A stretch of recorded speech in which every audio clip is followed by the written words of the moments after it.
Well, hello, hello. Let's see. Boy, who we got? Oh, Amy and Chris. First ones in tonight. Let's see here. Let me get let's see here. Jump on here. Give me a second, guys. Get all my stuff turned down. Jump on here. Give me a second, guys. All right, let's see here. Who all we got? I said hello to Amy and Chris and Rebel at Heart, the Simple Alaskans. Hey, y'all, y'all was a hoot while ago, guys. Oh, what was it? Oh, is it Daryl? Oh, I cannot remember. Um, your wife's name. I don't remember, but anyway, I was getting tickled watching them while ago, guys. Um, hello, Mike McKinley. Yeah, I seen you a while ago too. Nice to meet y'all.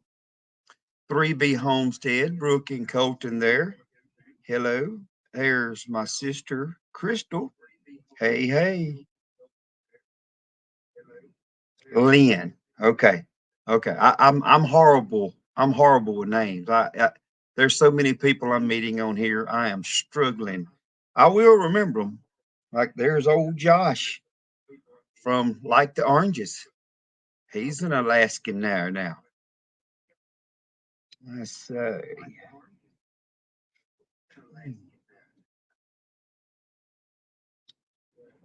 Yeah. So I was getting tickled at y'all a while ago, Daryl, because I know I get the same way. Especially like the other night, we did our 1,000 subscriber giveaway, and it was like crazy trying to keep up with the chat. I was getting all behind, so I was I was just getting tickled at y'all a while ago because like y'all would be talking about something, and then everybody in the comments would be commenting about it, but like 5, 6 minutes later y'all would get to it and y'all would look at each other like, what are we talking about?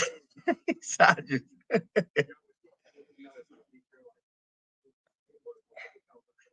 oh, it is. It's really hard. Up there's Kristen from Bella's Whisper. Yeah.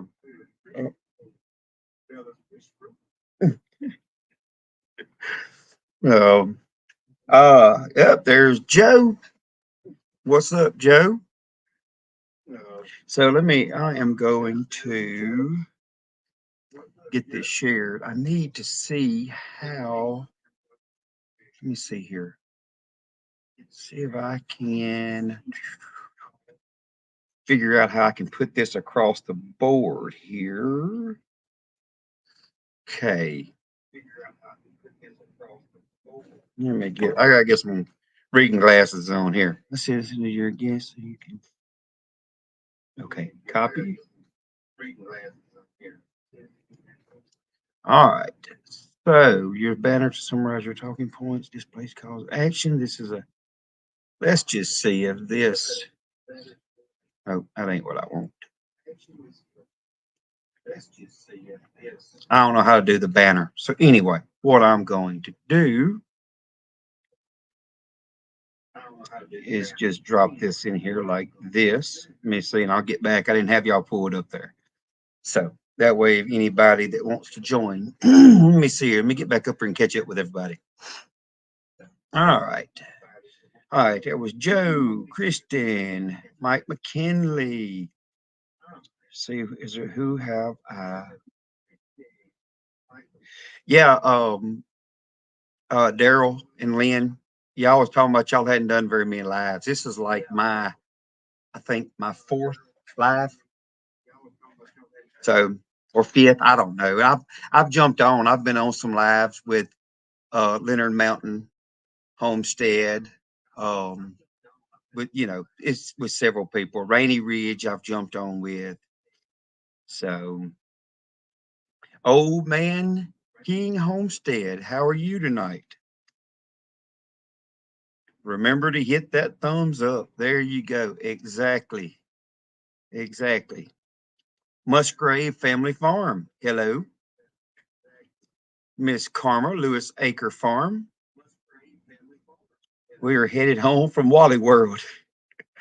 Yep. Support the Walmart there, huh? Hello, Karma. Hey, Joe.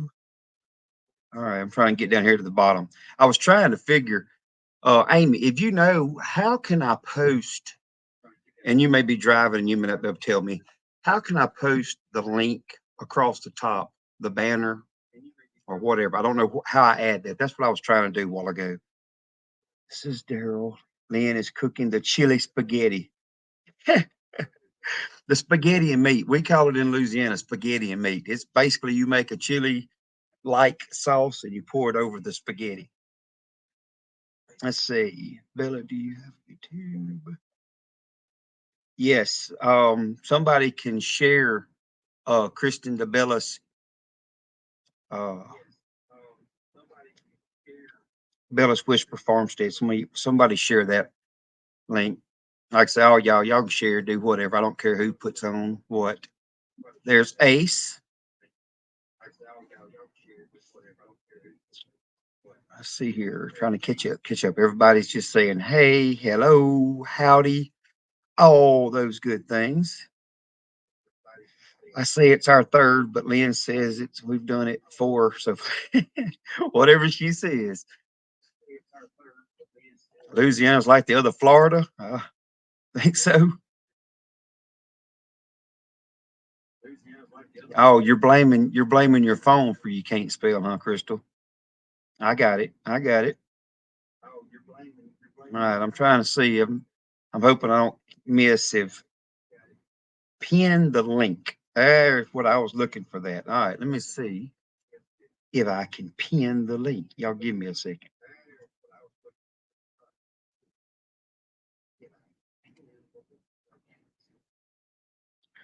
Boom, boom, boom.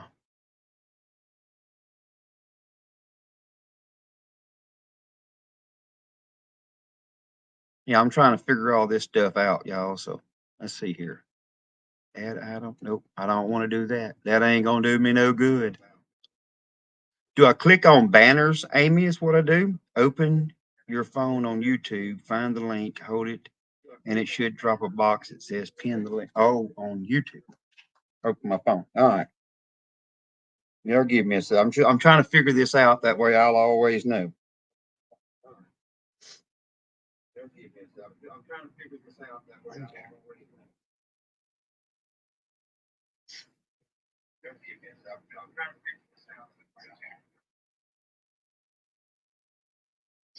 Let's see.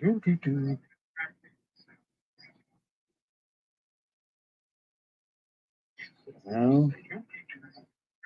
Video about. I don't know. I don't see it there. I don't know what link I'm doing. Anyway, I can keep you sharing it in here every now and then. It'll be okay. You can show me. You can share. Let me get my phone. I'm hearing myself over here. You can show me at Pinecone Fest, Amy. So let's see. Open your phone. Yeah, I done did all that. It didn't. I couldn't figure it out. All right, let me get caught back up here. Chris says, sup, Chris. So this is the week of Pinecone Fest, you guys. So cannot wait to meet some of the awesome folks that I've come to know on YouTube. Actually, get to see you face to face. There's Brian and Kathy, or resourceful living there. There you go. Thank y'all for sharing the links, guys. What part of Louisiana are you in? We lived in Red River. Oh wow. So well, Red River, I am northeast Louisiana. Um, Probably for a big town that y'all would probably know would be Monroe. We're ooh, probably 30 miles. Um, southeast of Monroe. We're close to a little town called Winsboro or Baskin, but those are pretty small. Okay, FYI, as far as let me see, I can show that right there. Free StreamYard is not going away. My son researched it today. He's researching alternatives for me also. Maybe not. I'm just figuring out how to do it. I see there's other channels is trying some uh different streams and all that stuff. I'm good, Ace. How you, man? I'm trying to get caught back up here, guys. Old Pecan Homestead. Yeah. Thank y'all for letting me jump in behind y'all. So I'm trying to get me a time where I can do it. I know 9 o'clock is a little bit late for some people, but also for others, I think the Simple Alaskans was saying earlier, I think they was trying to figure out, Daryl, was what time that we'd be coming on. I think that would be like 6 o'clock for y'all. So it's 9 o'clock here right now, and I believe he said it would be like 6 for them. We just switched. What did it say? We just switched from StreamYard to Restream tonight. Okay, I come in late, I think, when y'all was talking about what y'all had swapped to. So the near, of course, that's what Crystal's going to be worried about, where the nearest mall is and Sam's. Jennifer says it is 11 in Canada. So I guess Jennifer, you are you like in the southern part of Canada? Because I know you had said you're really close to the U.S., aren't you?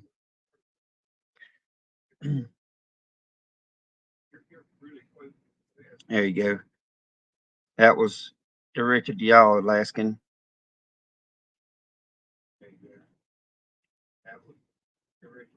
Leonard Mountain Homestead. Hey, Amy. Try to get in touch with you soon. Hey, Jenny, are y'all still in? Well, I know y'all are still in Florida. I guess y'all aren't really feeling anything off the hurricane yet, are you? That would be 3 hours for us, Chris. Oh, wow. Oh, so celebrating farm life. Okay. Hello, Bill and Mickey. I did not. I guess I missed y'all coming in. That's probably when I was trying to figure out how to pin that across the top. So let me see. Restream seem. Oh, here we go. And cheaper. So is it? Does it kind of work the same way as the StreamYard? Ah, well, congratulations, Amy and Chris. 1 year tomorrow. That's awesome. The border of okay. Coast to the border of Detroit, but moved to the coastline on the Atlantic, so 20 north right down the road. Gotcha. Gotcha. There we go.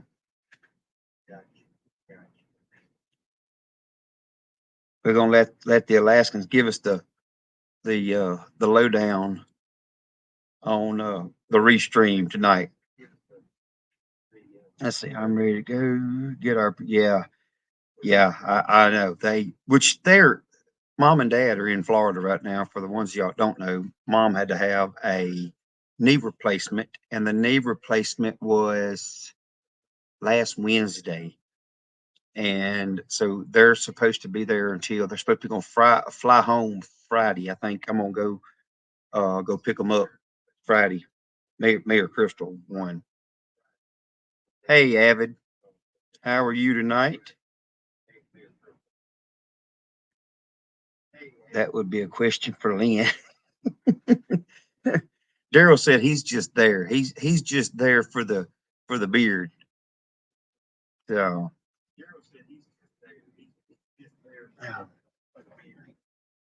I see. I am okay. I am Ontario, Canada.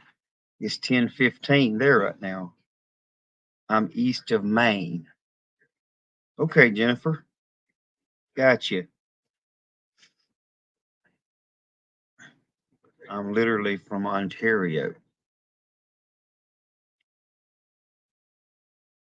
Yeah, they looking at the track of the hurricane right now. They're actually uh they're going to be north of the cone anyway, where the cone's going to be. So I hope that thing is steadily going more and more south. I hope that thing will just eventually just miss all of Florida or the main part of it because it's a 5 right now, and that's that's pretty rough.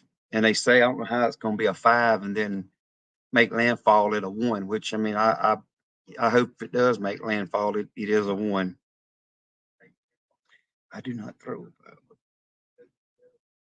Okay, there you go, Karma. She says she don't know about the giveaway button, so I'm just always look for the easy easy button. Now let me see. Leonard Mountain Homestead. I'm gonna share this out again. And what I'm doing, I'm gonna keep dropping the link in here, guys. And like I said, it's an open mic, so anybody that wants to join, you'll be welcome to join or whatever. So, all right, Leonard Mountain Homestead will it be a 24-hour live celebrate 1 year? Yeah, if it is, we're gonna be part of that. So we'll do that. We can do that at Pinecone Fest. We'll just make it an all night affair. All right. Hey, Duncan Family Farm, how are y'all?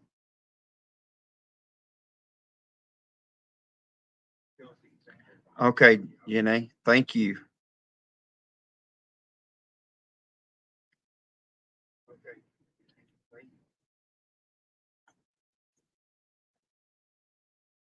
Thank you, Joe. And guys, all um the folks that is supposed to be at Pinecone Fest, um, and I guess Dakota and Shayla, y'all are still planning on coming. Joe, all y'all that won stuff on my live, uh, that's going to be at Pinecone Fest. What I done is I just went and ordered all that stuff to come to me, and then I'll give it to everybody at Pinecone Fest. And then everybody else's stuff is just easing on and getting that way. Um, our son and daughter-in-law are in Gainesville, Florida. So Gainesville, Florida, that's where's that at exactly, Joe? Is that in the path of what they're showing the hurricane to be right now?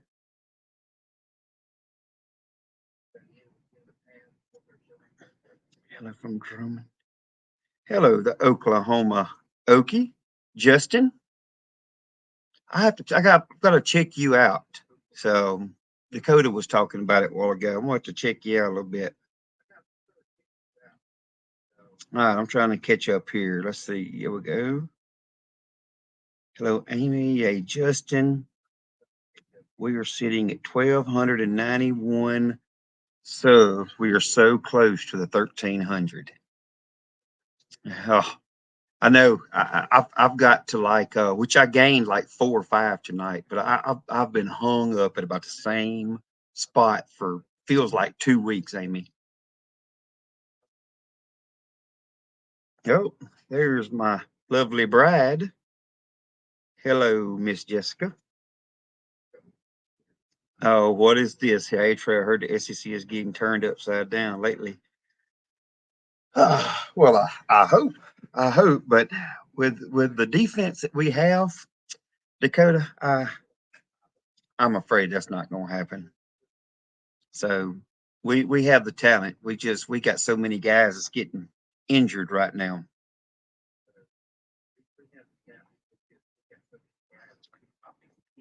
And oh, hello, P&J's Homestead Adventure. I thank y'all for jumping over.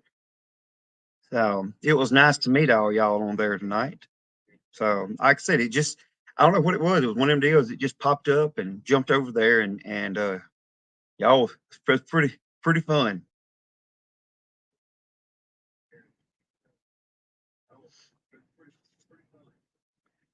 Good. And Shayla, there you go. Thank you, Joe. Moderator. Oh, mercy. The man, the myth, the legend there. Mr. Paul Case.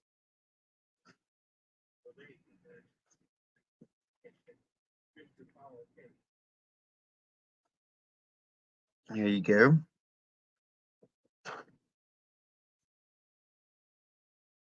All right, let's see. What you cooking? Uh-oh, I must have missed. Somebody said they was cooking.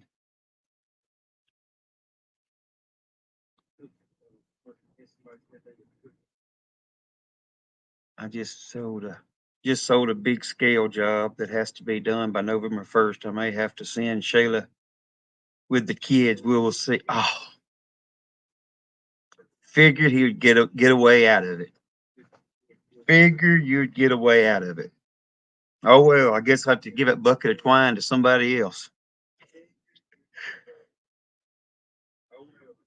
Oh, I'm trying to get caught up here. It's in the path.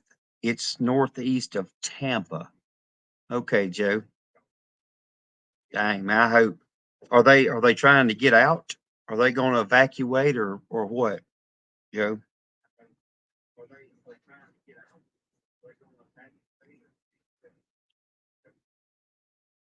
Oh, because the video of the GP being thrown in the river was fantastic.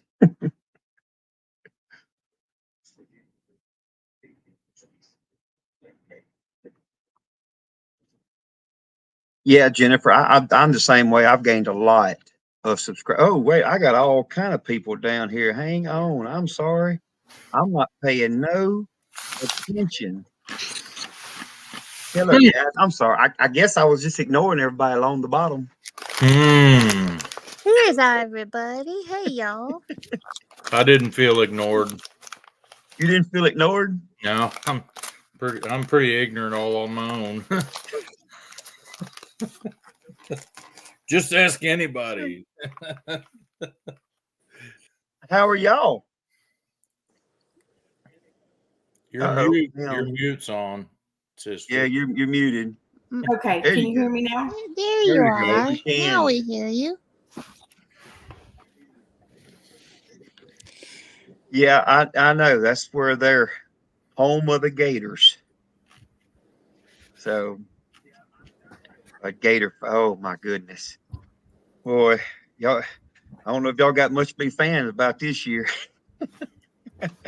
Gainesville is home of the Florida Gators. Even moving to Georgia, Ginger still is a diehard Gator fan. Go Gators.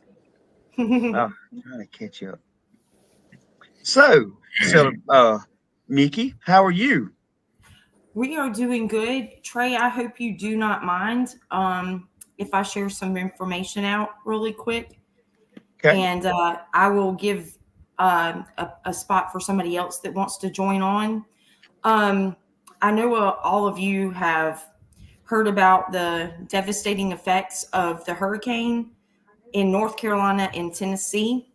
We're doing everything that we can here to try to get as much information out as possible, and asking all of you to please share this information out on your channels so we can bring in as much supplies that are needed to these areas. Right now, the residents of this area, they're trying to keep FEMA out. FEMA's giving them a hard time.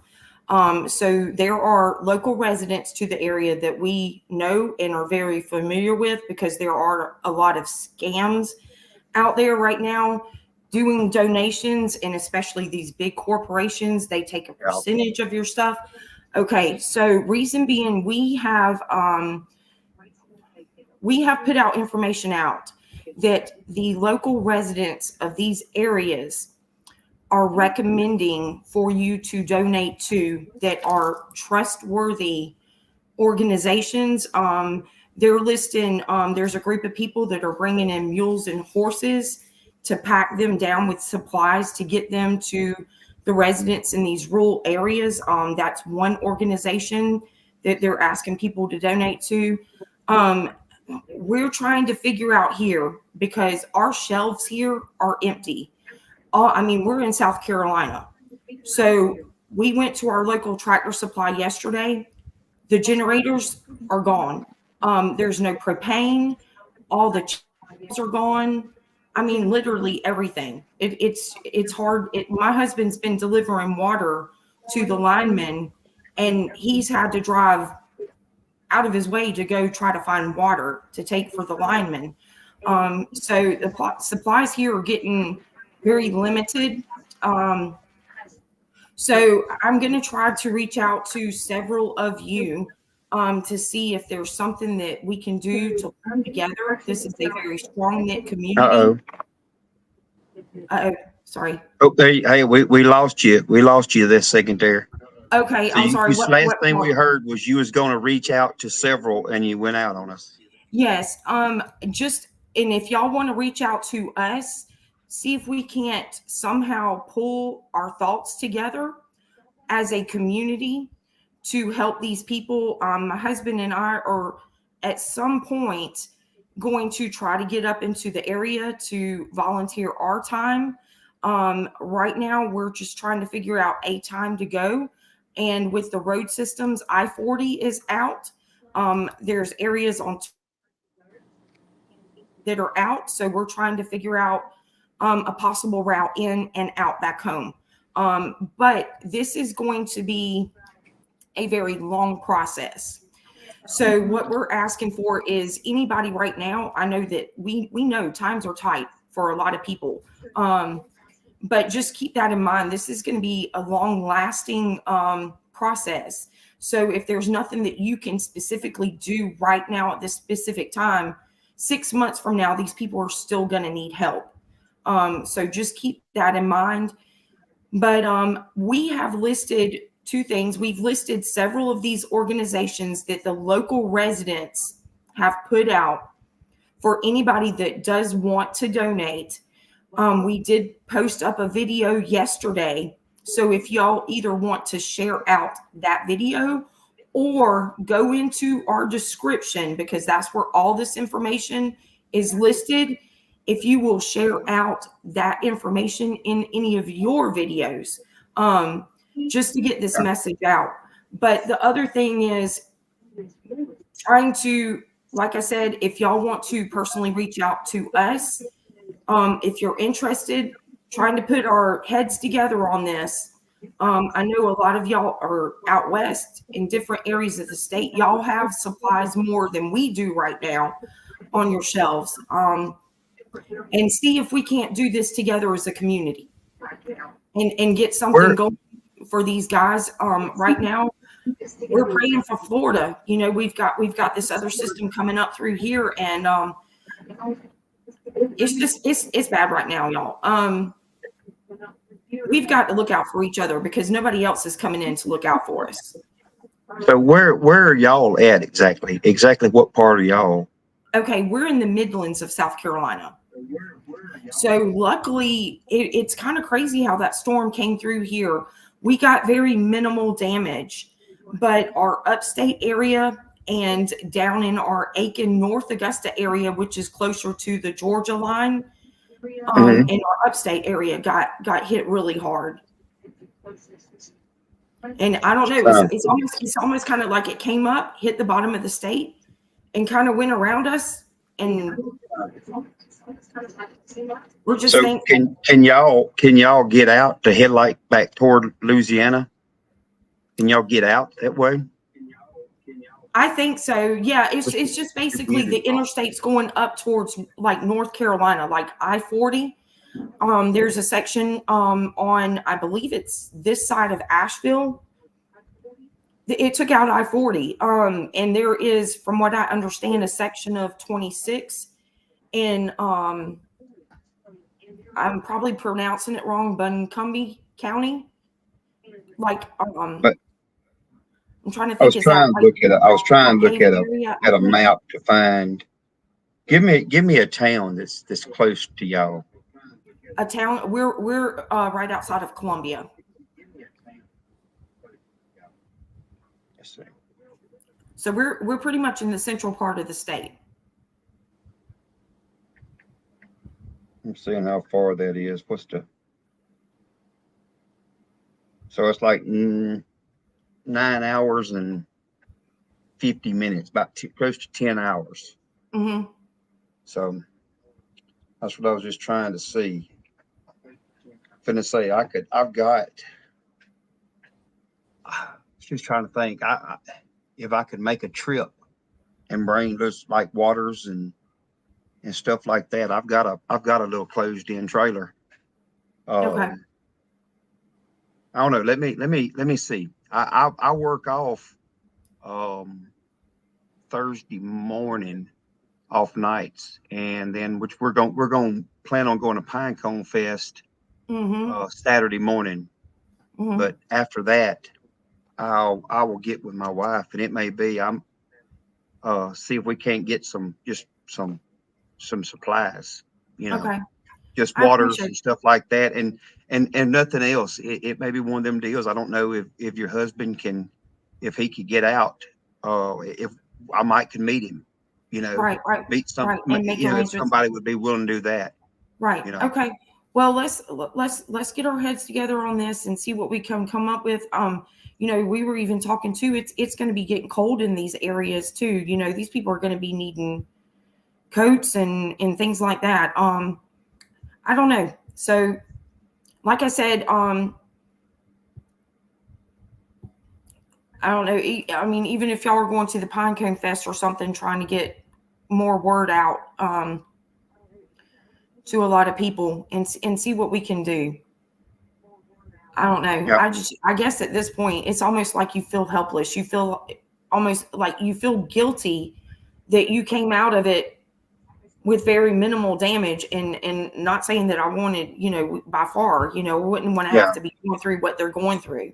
But you want to do so much to help them. I mean, it's devastating up there, and our media is not being honest about what's really going on up there. So, we tried to list out a lot of these channels. If anybody has any questions about kind of what's going on in these areas and everything else too, there's footage, and they're talking about what's really going on up there. But there's several places that you can donate to that, like I said, are they're not scams or anything like that. And these are places that the residents are asking, people to donate to. Okay. Yeah. Well, my email is on my channel. Okay. So if you want to email me I got your I have phone, your email. yeah, I like I will said, do that. you do that, and I mean nothing else. I'll give you my phone number. Okay. So, Okay. Yeah, I'll email you. Yep. So anyway, that'll work. Well, I hate it. I mean, it's a bad deal. I know, like down here, when what was it? Was it? I can't remember. We had so many of them that was bad, but Gustav or Katrina was the bad one that got New Orleans, which it didn't really affect us up here, but now I know it was so bad. Down there. Well, they're saying up there, this is worse than Katrina. Yeah. That's how bad it is. And Katrina was really bad. Mm-hmm. So can you even imagine? I mean, I do have it. Yeah. I know how bad that was. And that was a long drawn out. And the thing, like with the FEMA thing, yeah, yes, they've helped people, but I'm going to tell you, a lot of that FEMA stuff that went on down there in New Orleans was a money grab. That's right. You hate to say it because, I mean, we have people that's my neighbors. And I mean, I don't know if I mean, I don't knock them for going and making the money because FEMA was throwing the money out there. But they got on the crew of hauling those FEMA trailers down there. And I'm telling you, they were making an astronomical amount of cash money. Yes, it was taking care of people, but at the same time, they was padding pockets. Oh yeah. Well, I don't know how much I can say, so I'm just very, very careful. Yeah. But that is an issue, and these residents are asking any organization that you are donating to Yeah. please make sure FEMA is not involved. Yeah. That's how bad it is. They are being stopped from bringing supplies in, and people trying to give help. So just to let y'all know, that's what they're having to deal with right now. And Yep. it's basically up to just us to help them. I mean, they've been offered $750. Oh, I know. And That's joke. yeah, Yeah. I don't know if Jennifer Ocean Homestead is on here or not. She was giving out a lot of information on what's going on with that too. Yeah. So and Yeah. That's what our Jennifer. I think it was Jennifer saying that it was like a loan. They was doing the $750 as a loan, I think. And she said if you don't pay it back, they start seizing your property and your belongings. These people have lost. There's people that have lost everything. And what makes me angry is this is where our tax dollars are going. Yeah. It's not going to what it's supposed to be meant for. This is going to house the illegals coming over here and feeding and providing for them. Our tax dollars. Yeah. Where FEMA came in and helped in areas where we've had tornadoes. One of them was near me, and another one that I was aware of was at Smithville, Mississippi, about the same time that big tornado went through Joplin. Joplin didn't bother because they already had building codes set up. But if at that time, if FEMA helped your city had to adopt federal building codes, which meant more bureaucracy. And I can see why they wouldn't want FEMA's help just because of that kind of stuff, because they will basically come to your place if you've had a building destroyed, tell you can't build it back unless you build it by their specs. Right, And, exactly. We went through that when we had the flood down here. So a lot of this stuff that these people are going through, granted, it's far more devastating, but it's a joke. It's a joke. Yeah. And if any of y'all are interested, Dakota did a live by himself earlier. Okay, Evan. It's a pretty interesting video to go watch, and kind of explains a lot of all these weather patterns that we're having. Yep. Well, the weather here is non-existent. We have a 10% chance of rain one day between now and 10 days out, and we're so dry. It's just like the ground is powder here. Yep. So Well, I've invested in equipment to go clean ponds, try to get the Mhm. ponds cleaned out. But I'm pretty sure when I get started with that, Trey, do you know how this works? It'll start. Oh, it'll rain then. Yeah. Of course. I did that last year. That's what happened to us last year. We was dry, and we started trying to do something. It went to raining. The only thing I haven't done lately is mow hay or pour concrete. And so I'm almost to resort to some of that. Awesome. Well, Duncan, our Oklahoma Baptist had it on their agenda to be sending crews that way. Just about every one of the, and I don't know if any of y'all have ever been helped by the Oklahoma Baptist or the Southern Baptist Associations, but they send out a feeding trailer with just about every one of their cruise setups. And they have learned to do mud out, tarp your roof, cut trees off your house, clean up your yard from tree debris or whatever. And I've helped on a bunch of that. And man, those guys work tirelessly. The ones I went on, we worked 12-hour days and slept on the ground. It was just kind of that way.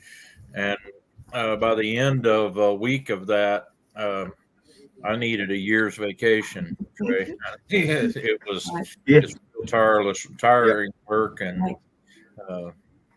And I feel for those folks that's having to deal with those kind of problems right now.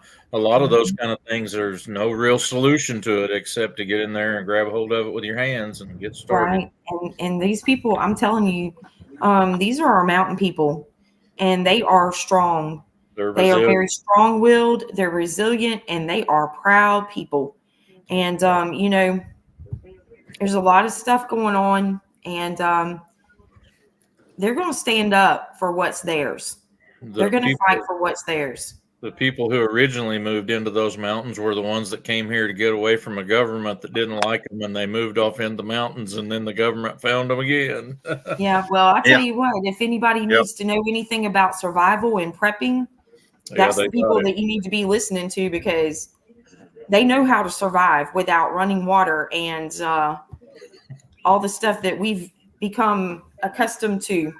One of the Christian radio stations here was running a little clip of a guy saying, well, they had found this one family that had been without power for 8 days, and they found their kids first because their kids was down taking baths in the river, and they were trying to help them, and they're like, they didn't need any help. No, they didn't.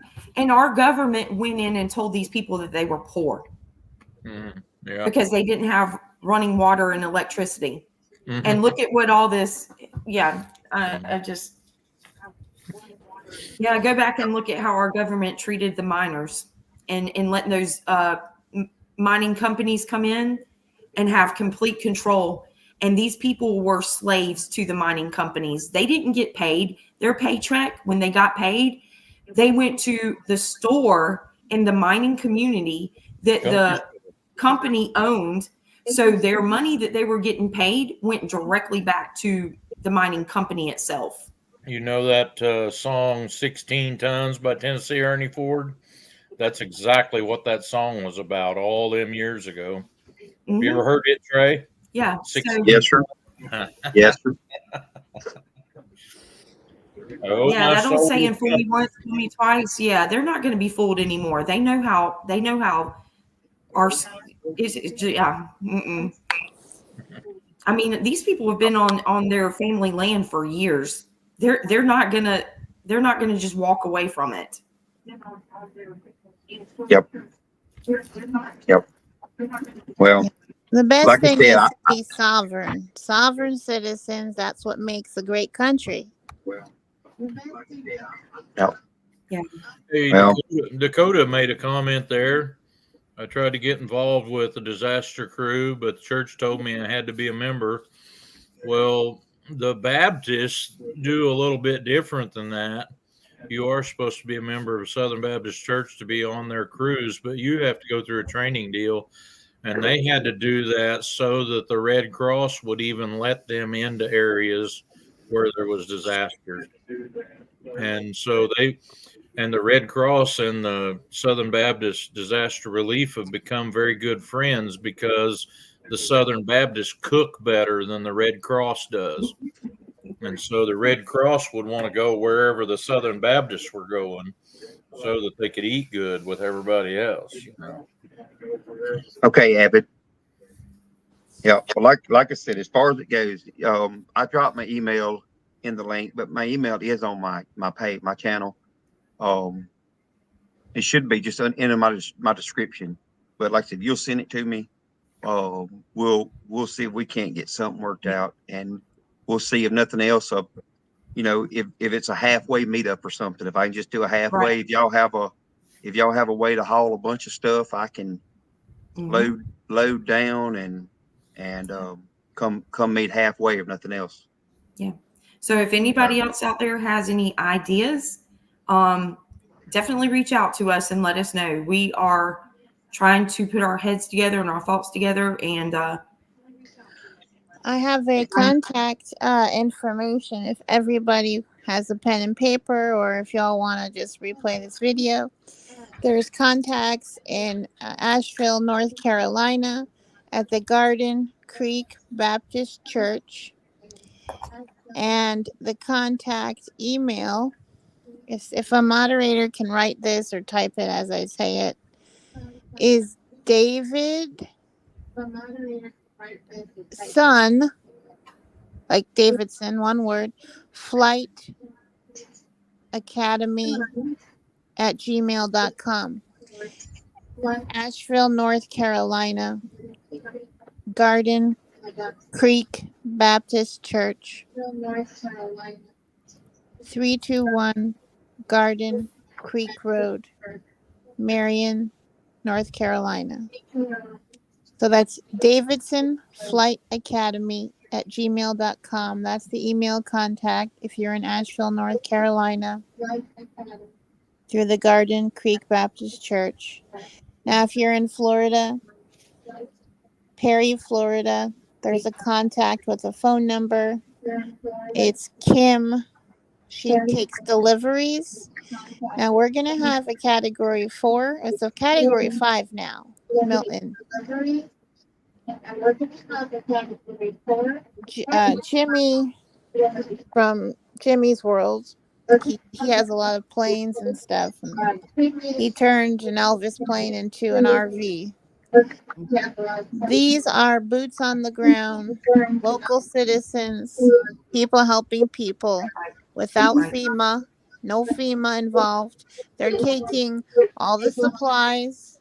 If you have a plane, bring a plane. If you have a truck, bring a truck. If you have a truck or a trailer and you're in Tennessee, you go to the distribution site, which is God's Warehouse.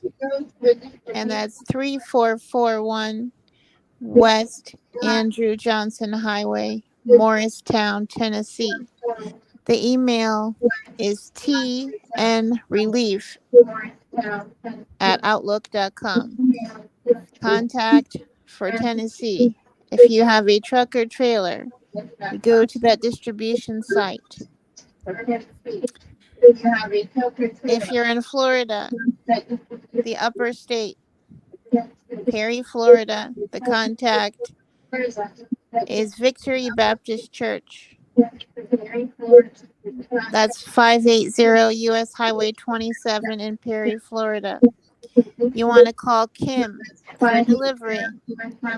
Her contact number is public. It's 321-863-8058. Do not spam her. This is for hurricane victims, hurricane relief, hurricane help, pre-Milton, post-Helen. That's Victory Baptist Church, Perry, Florida. Kim for delivery, 321-863-8058. So the whole contacts here.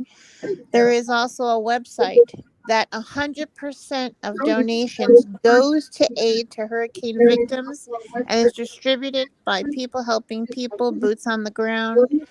And that is wingsofcompassion.com. So if a moderator can drop that in, it's www.wingsofcompassion.com.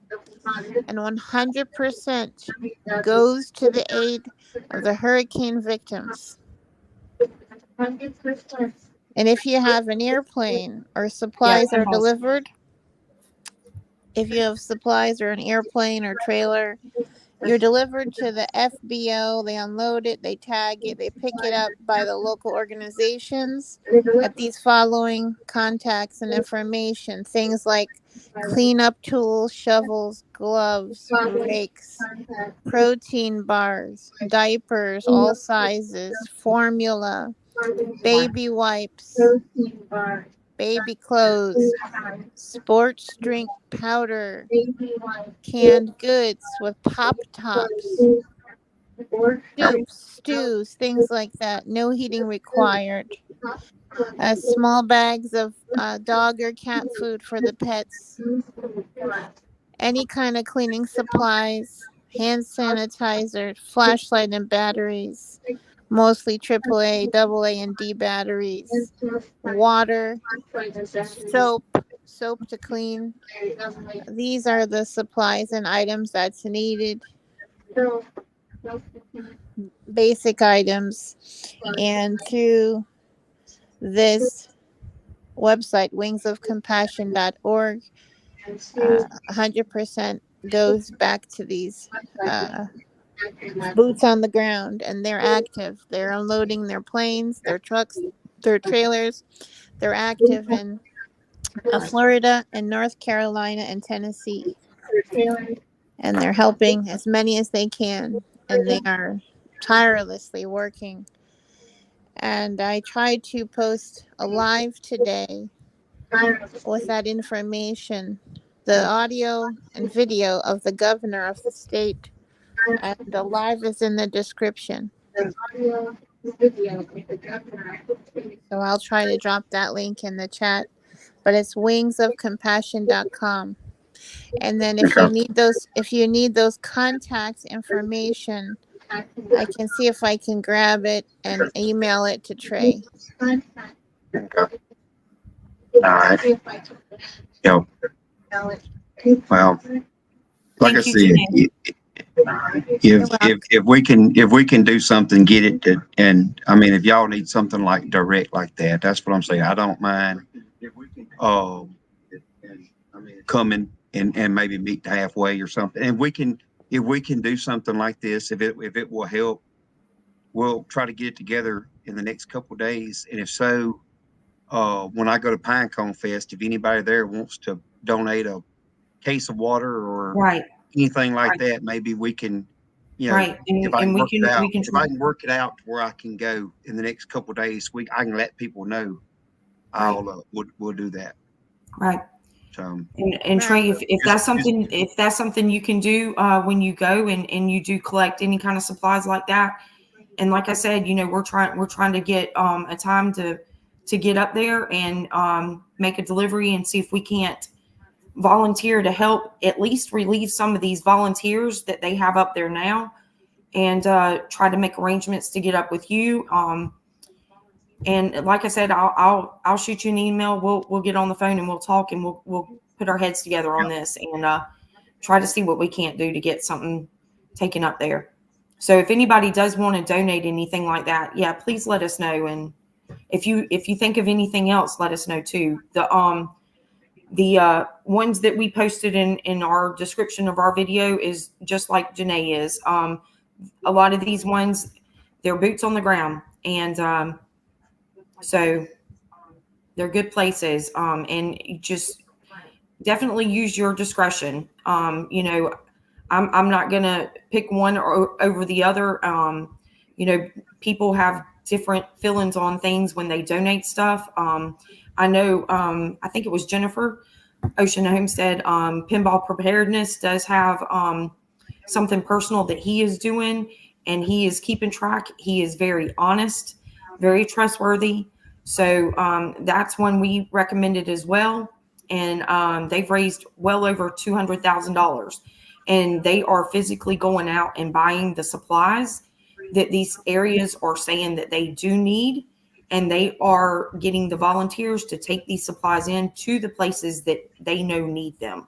So, I mean, that's one we know for sure that are taking the supplies straight into these affected areas. So, but there's several listed. If you are interested, that video is posted. And like I said, all that information is going to be in the description link of the video. So if y'all can share that out as well, we'd appreciate it. Yep. Good deal. Thank y'all. Appreciate the information there. Thank y'all. Thank you for letting me pop on. I am going to jump off, at least to give somebody else an opportunity if they want to come on, but I'm going to stay in your live stream. And it's good to see everybody. I've got to catch up on everybody's videos. It's just been so crazy busy here. Y'all just bear with us, and know you all have our support, and looking forward to seeing your videos that we need to catch up on. Thank you, Mickey. Appreciate the work you're doing. Thank y'all. Thank y'all. We appreciate y'all very much. Hey, email me. Yes, sir. I got your email. I'm going to reach out to you. Okay. Thank you. All right. Thanks, man. All right, y'all. I'm new at this, so It's I don't know if I'm going to do. Leave studio. Yeah. Well, she left. She played a Paul Case on us. Typical Paul Case fashion, wasn't it? Yeah.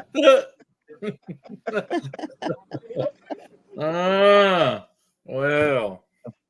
Wow. Yeah, that stuff. Hello, Wanda Henry. Okay. So Trey, did you ever see my video about my cattle working facility? It was a little short. Talked about my cattle working facility. I don't remember. I watched a good bit last night. You So would I'm know looking- if you've seen it. Yeah, because I I'm must making not have fun seen of it you then. in it. I didn't mention you, but I was making fun of you in it, and Oh, several well, other I'm gonna guys check that one out.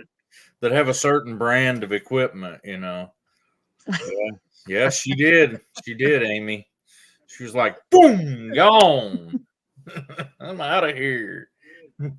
Oh, I missed something here. Let's see. Yeah, Tense. I missed that one. Mhm. Yeah, that stuff up there is really bad. So, You know, and maybe if like I said, I work off. That gum. I glitched. I work off Thursday morning, and like I said, I don't mind, especially if we can work something out. I don't mind making a trip, you know. So especially halfway, if it would help get some stuff to them. So running water would be a big deal if you was without electricity for 6 days, 7 days. We went without for 8 days during a snow ice storm event up here several years ago. And the crazy part was my folks a mile down the road, they had electric, but we didn't have any. And so my dad loaned me his PTO generator on his tractor because I had to put my generator at the chicken farm. I had birds at that time. And so we'd shut the lights off on them at night and shut everything down. But we had to run the generator at my house too because I had animals that I was watering there. And that just becomes one of those things that you have to have some way of getting water. And yeah, I know that there's not as much cattle production goes on over that way maybe as there is here, but that's something that's a big deal for us. Wintertime when things freeze up, if we have a deal where we can't get water out to them, we just have to have another way to do it. And yeah, as widespread as that over there is, it would make things really difficult. So yeah. I know some of the uh videos and stuff I've seen is just horrific with some of the stuff. yeah, buildings sliding off the side of hills. And I seen a picture of a church and they had took and spray painted with a black spray paint on a white sheet and hung up out in front of it. Sunday service at 11, and the hill had slid into the back of the church, and it said in the caption of the picture that the whole back of the church was in a mudslide, and so they was only even able to use half the church. They're still going to have services though, and I'm like, well, they need to. They need Yeah. to, Yes. Yeah. Yes. And we should be interceding on their behalf, Hey, Karma. Where was it at right here? Hang on. I missed it. Jumped on me. There it is. Look, let me explain something to you. If it wasn't for some of us sometimes at Tony and some of us agging that situation on right there, Amy's over there yawning. She's just ready to go to bed.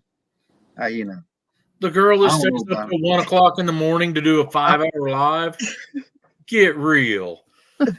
Yeah. The last live, it was Chris having an agger on. She tried to get off for an hour before we finally shut it down. Sorry, Amy, I wasn't there to rescue you.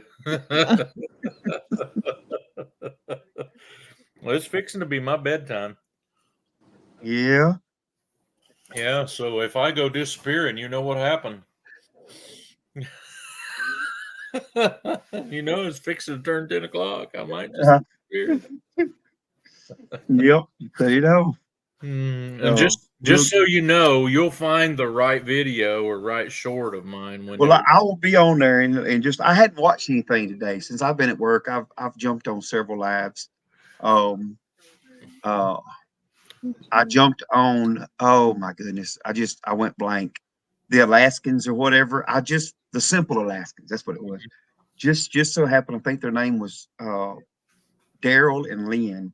And I got just, for some reason, I just seen them and I jumped on there and I got plumb tickled with them. I mean, they seem like some pretty good folks.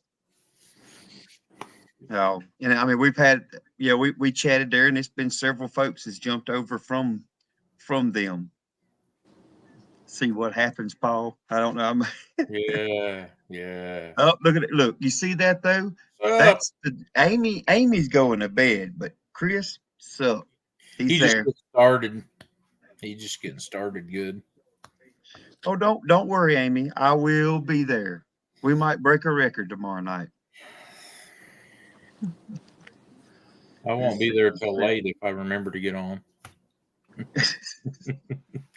Yeah, if you see me come up in the chat, Amy, you'll have to repost the link because I won't know what it is. Well, I think Amy normally posts it across the top. If you look, that's what I was trying to do.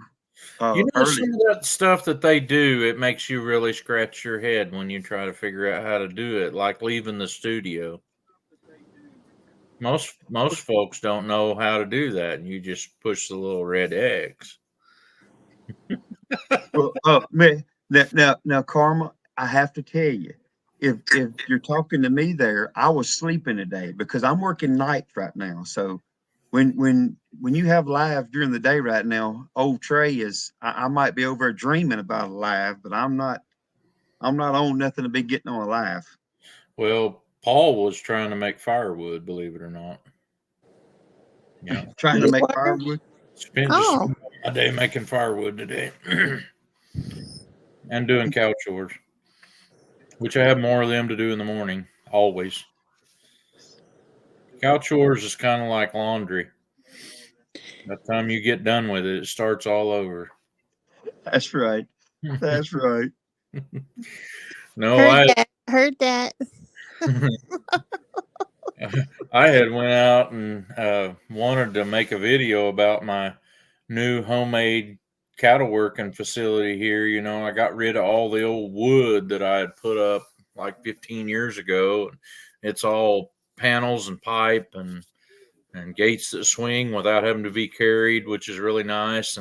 But I used my same old cow chute that I've been using for 15 years, and I put it back in its place. And I'm like, man, I'd been listening to that Matt on Ranching Sodak and watched him work them calves through that old chute with 2 panels, and he had to back the Bobcat up to it to hold it upright.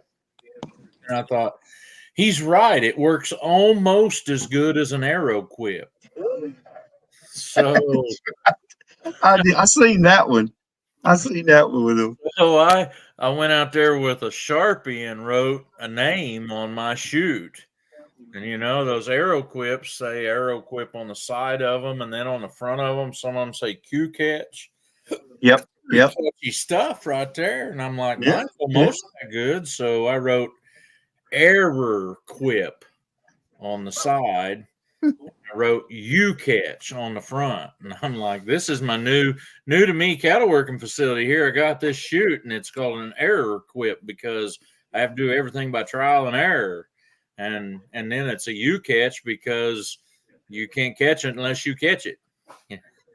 Yep, that's right. A U-Catch. I wanted to paint it on there, but I couldn't never make myself remember to buy any paint when I was in town. So it's just a Sharpie marker. I'm pretty sure the next time we dehorn. Hey, I bet you it makes it work better. Yeah, right. I'll tell you something that you will find out with that AeroQuip you've got, because I found it out with the old cheap head gate that I started with, where you're castrating or where you're dehorning. You want to wash that off. That blood is really corrosive. It ate all the paint off the front of my head gate inside of a year. Wow. And we didn't dehorn but about a half a dozen calves. Had blood sprinkled all over it, and that stuff's really corrosive. That one, I didn't have very much blood. He didn't bleed, but just very little. Look, there's Well, Amy. She was going to bed and then she done circled back already. it was all on your hands, wasn't it? Yeah, it was. It was Well, it all works. look, You can't do that without getting fully involved. yeah. Yeah. Well, the thing is, like I haven't done a ton of them, but like when I pulled the first one, I mean, I had to put it kind of a gap in it, and you'll see a split like because the other one went. It disappeared. I mean, I was like that deep up in there trying to find it. I mean, it was. You, I was like, you was I'm gonna thinking, get this I one should have out. knew hold of both of them. The string was connected. You got any idea what we're talking about, Jenny? Yeah, I'm right here listening. Yeah, but do you know what we're talking about? The string was connected. Well, I thought you were gonna bring a bucket of twine, but since Paul's not going to Pinecone Fest, and Dakota's getting the bucket of twine now. Well, I don't know. oh, Dakota. Okay. Yeah, Dakota may not be coming now. I mean, he's trying to look for some excuses or something. something about he's got work or something, like he's gonna try to make money or something. I don't know. Mm-hmm. Well, y'all gotta go and visit Large Family Homestead. They're the sweetest, and they have a beautiful dairy cow named Marigold, and she eats the good hay, the horse hay, not the other hay. So, hey, y'all I drop put on, Johnny Gillum's link on his new channel, Gillum Farms.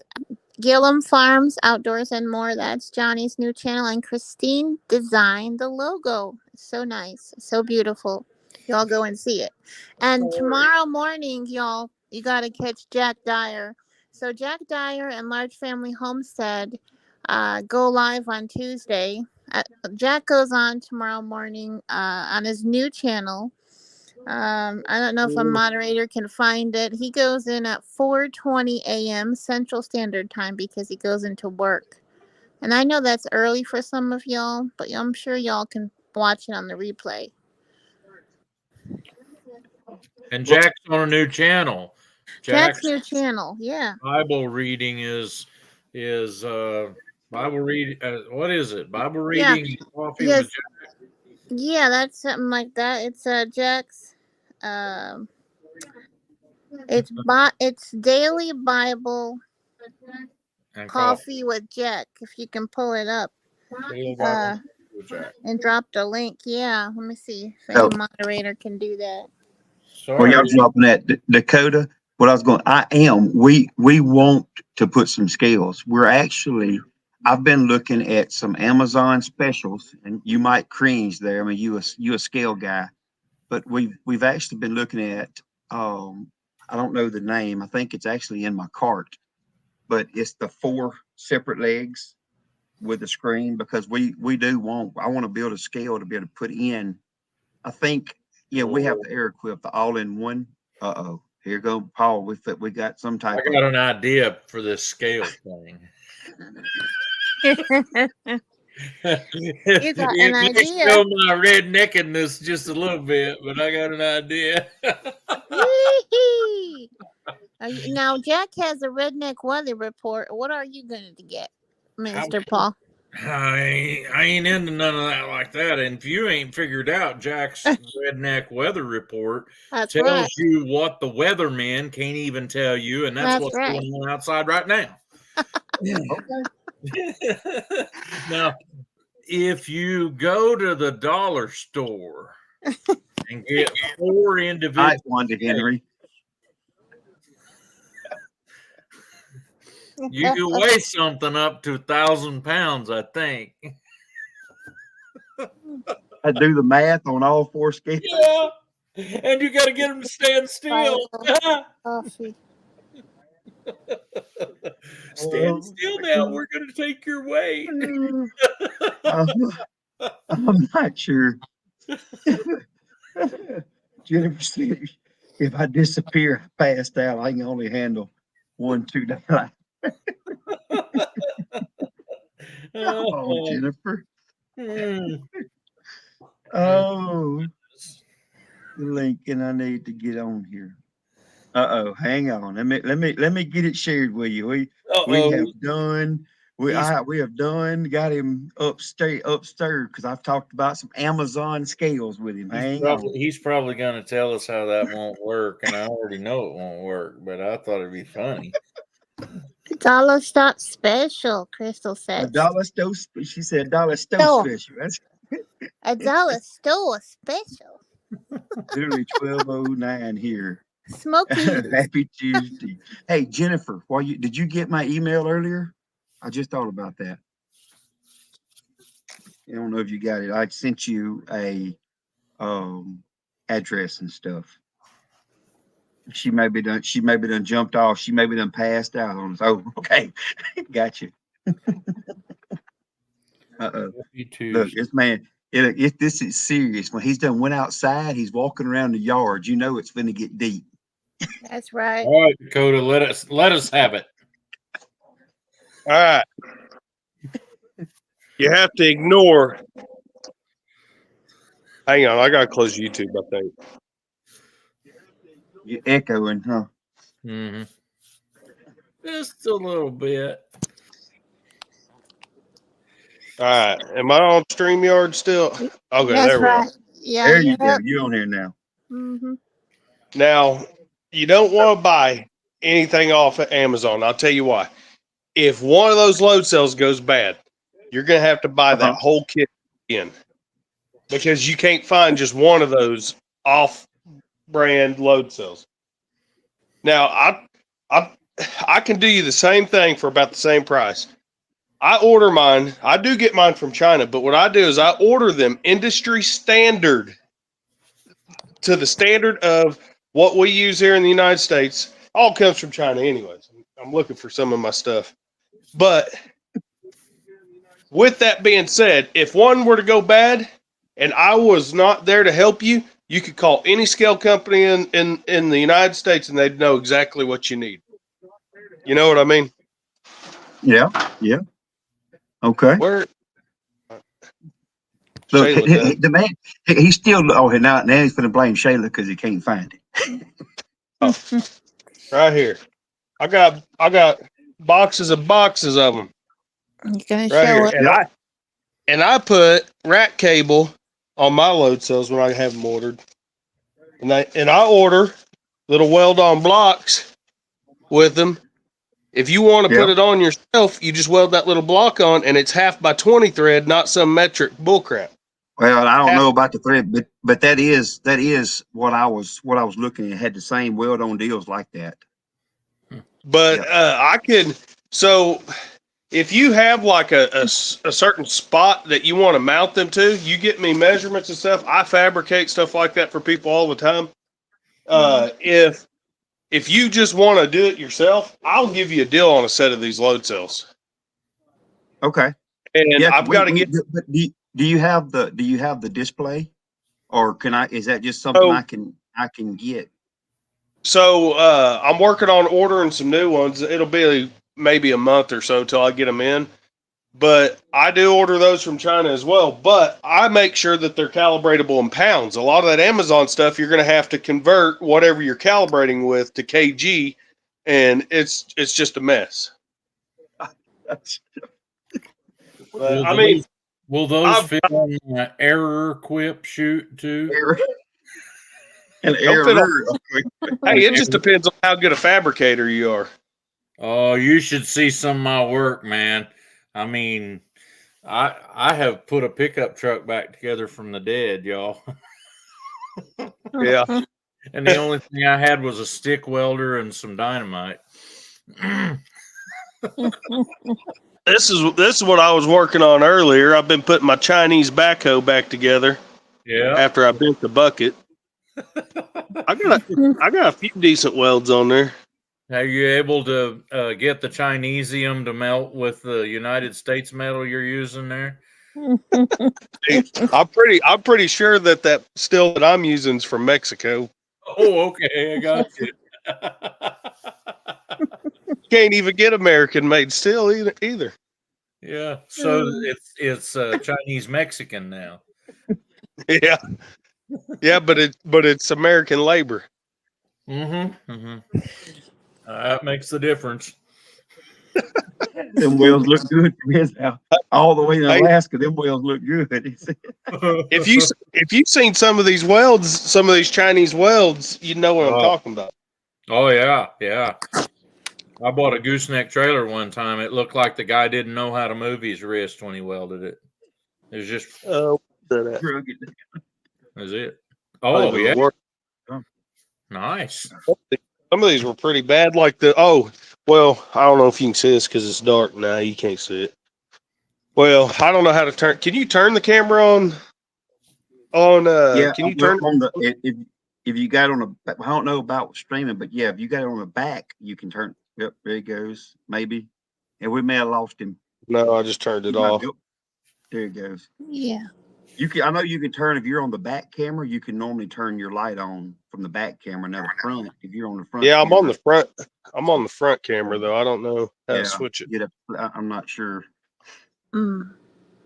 But yeah, you ought to see some of the stuff they did on this thing. But it's just strong enough to tear itself apart. I found that out. Well, poor Jennifer. Look, the last 2 or 3 of my live streams she's been on, she is probably thinking, "What the heck is these people? All the stuff we've been talking about."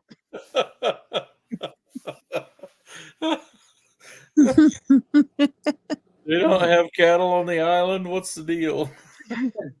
Jennifer, go check out my last video. If you want to see something interesting, go check Don't do that out. it. Don't do it on full stomach, darling. Just, when I say in there, Amy, this is the time you can close your eyes. That's, you might want to watch at that point. I don't know. Hey, that meat didn't have no bones in it. Amy would like them. I think, don't you have a Coyote, don't you? Is it a Coyote you have, Dakota? Amy's asking what kind of tractor. Is it Coyote? Oh yeah, it's a Coyote. Yeah. Coyote, yeah. Yeah, it was a family deal. It's been a good tractor for $4,000. Oh heck yeah, you can't beat that.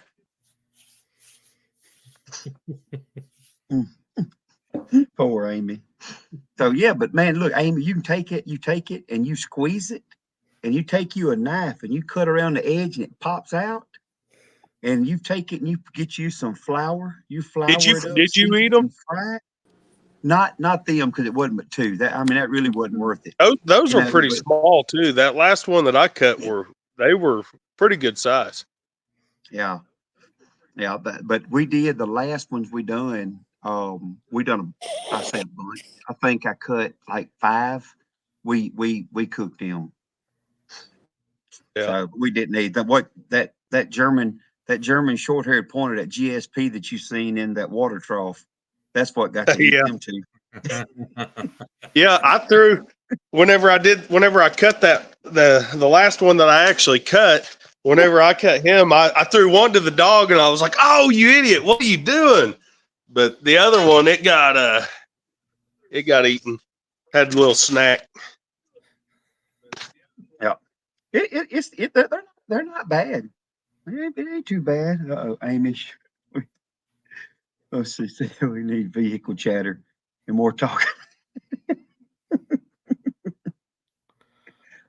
Oh my gosh.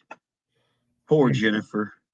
Yeah, I don't know, Trey. On that scale though, just let me know what they had theirs priced at. I'll basically wait a minute now.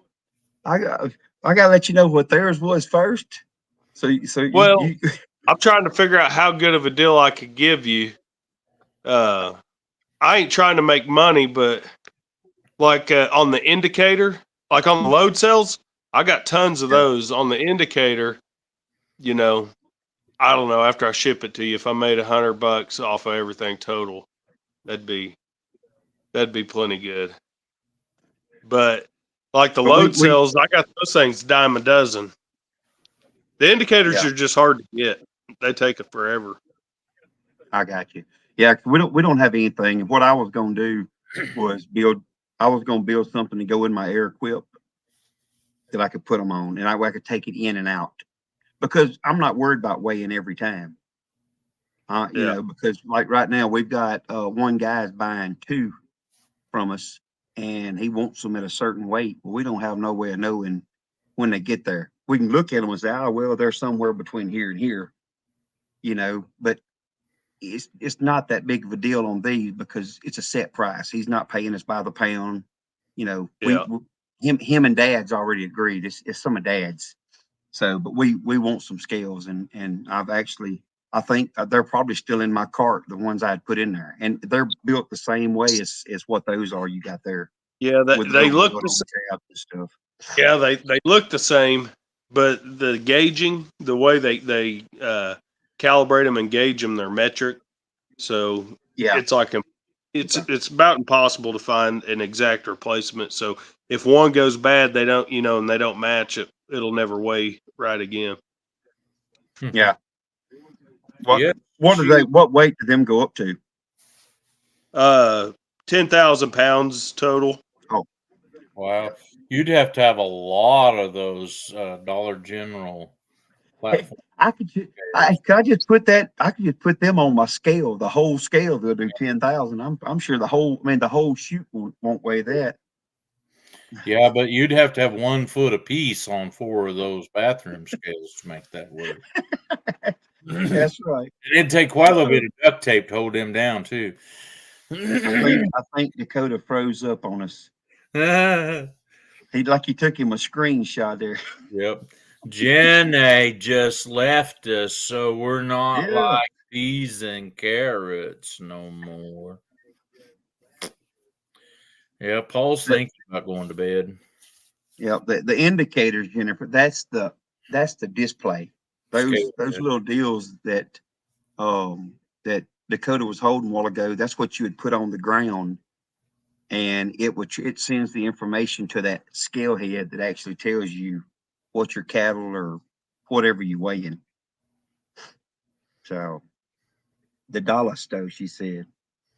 My husband works at the local stockyards. He would enjoy the conversation with y'all. Yeah. And speaking of stockyard, then Dakota's back with us. He took us off of a screenshot.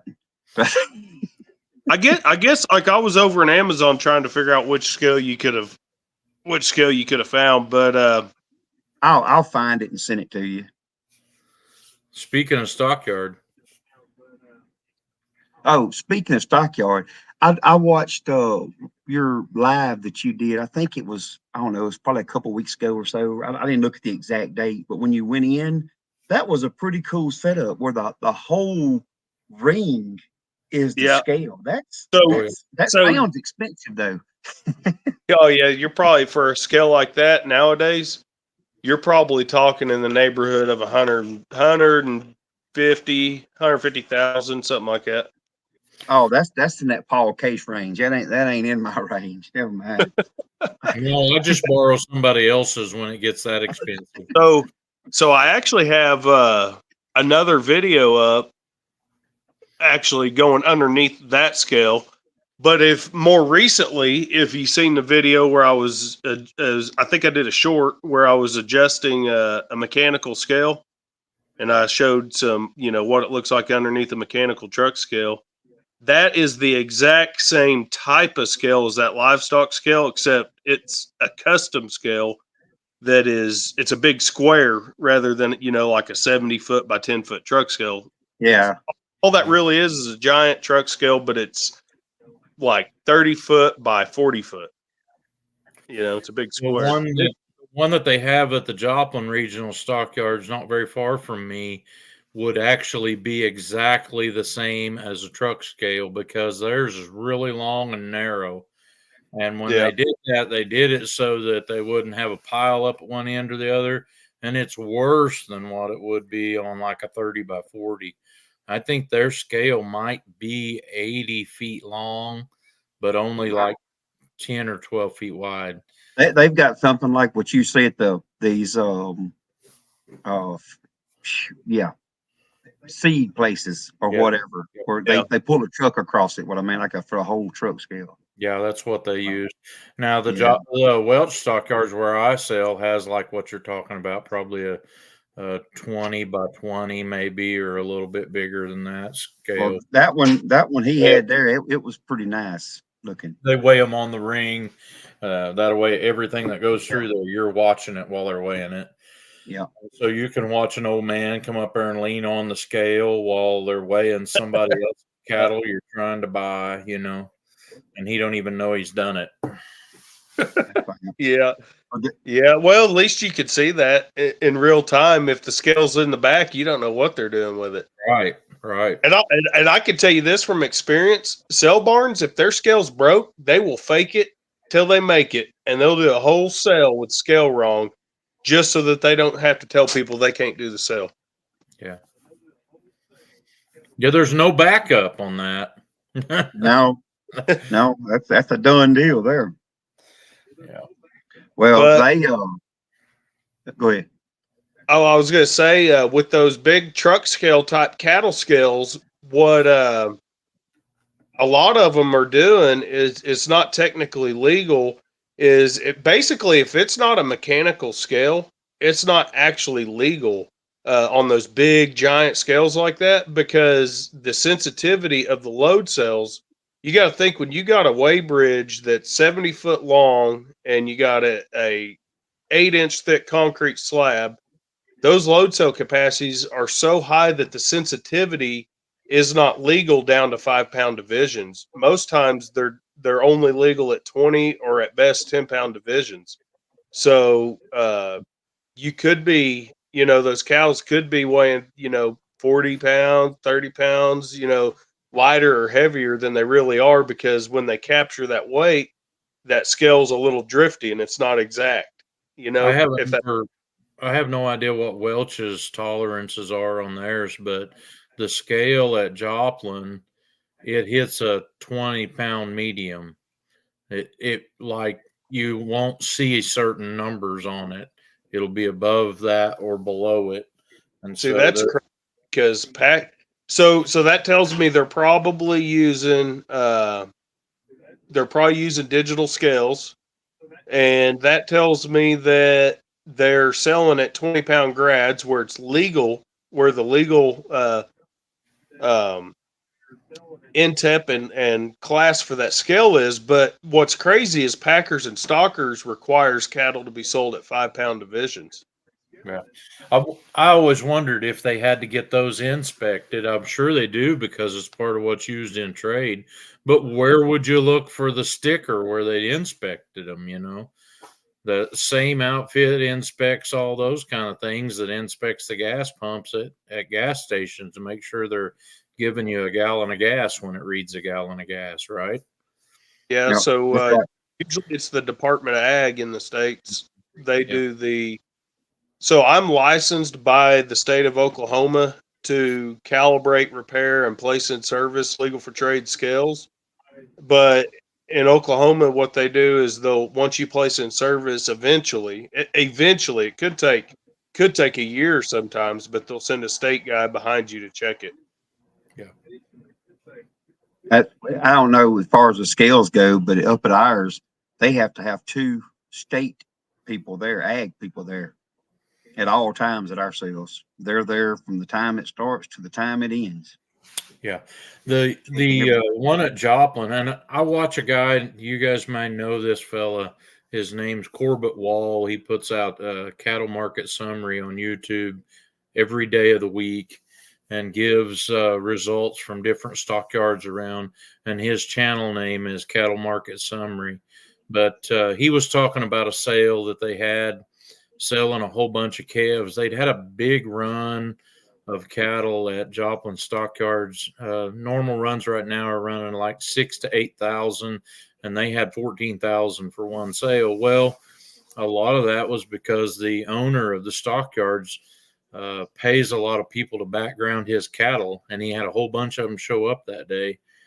And they didn't ever say who the owner of the one lot was, but they sold one lot of calves. There was 460 some steer calves that weighed just shy of 1,000 pounds. And Corbett Wall was saying, yeah, it probably only took them like 3 minutes to sell that. And it was $1 million sale. And I'm like, yeah, maybe, but I've been to Joplin stockyards. If it took them 3 minutes to sell that group, At 460 of them, they had to weigh them and roll them 10 or 12 times and add that all back together when they got all their weights, because their scale won't hold that many animals. And so they were probably half an hour running cattle through there just to make the one sale that took them 3 minutes. I did the math on it, and he's right. That many cattle at that weight. Yeah. We have a guy that is, matter of fact, the guy that I bought that we bought the air equip from, they have big cattle down 45 minutes or hour south of us, and they sell their cattle at Joplin. They have a ground load trailer, and they said that's where they get their best prices. Mm-hmm. So is that Joplin? Is that big facility you can see right off of 44? Yeah, it's 44 and exit 23 or 24, something like that. Yep, yeah. It's right there. Well, it's right there on the highway, but if you get on over closer to Springfield, there's another one, that's Springfield Livestock Marketing Center, but Joplin's the big one with the big stone out in front, carved into the shape of a longhorn steer. The guy that owns it bought that stockyards when it was still in Joplin. It used to be on North Range Line in Joplin. So if you was hauling cattle, you had to drive through 9 stoplights from our direction to get to it. And it was a lot of it up there was still wooden pins. And it was close to the mall, and there was an outfit coming there and built a car dealership right in front of him. And it wasn't very long until they wanted him to go somewhere else. Bad enough to buy him out, probably. And hey, so the Oklahoma City stockyards recently, they were battling. Oklahoma City didn't push it very far, but they were considering eminent domain over the stockyards to build a new jail. Why not just leave stockyards there and make the people who you're incarcerating work at stockyards? That Oklahoma City stockyards is huge. I mean, they move a lot of cattle through there. Yeah.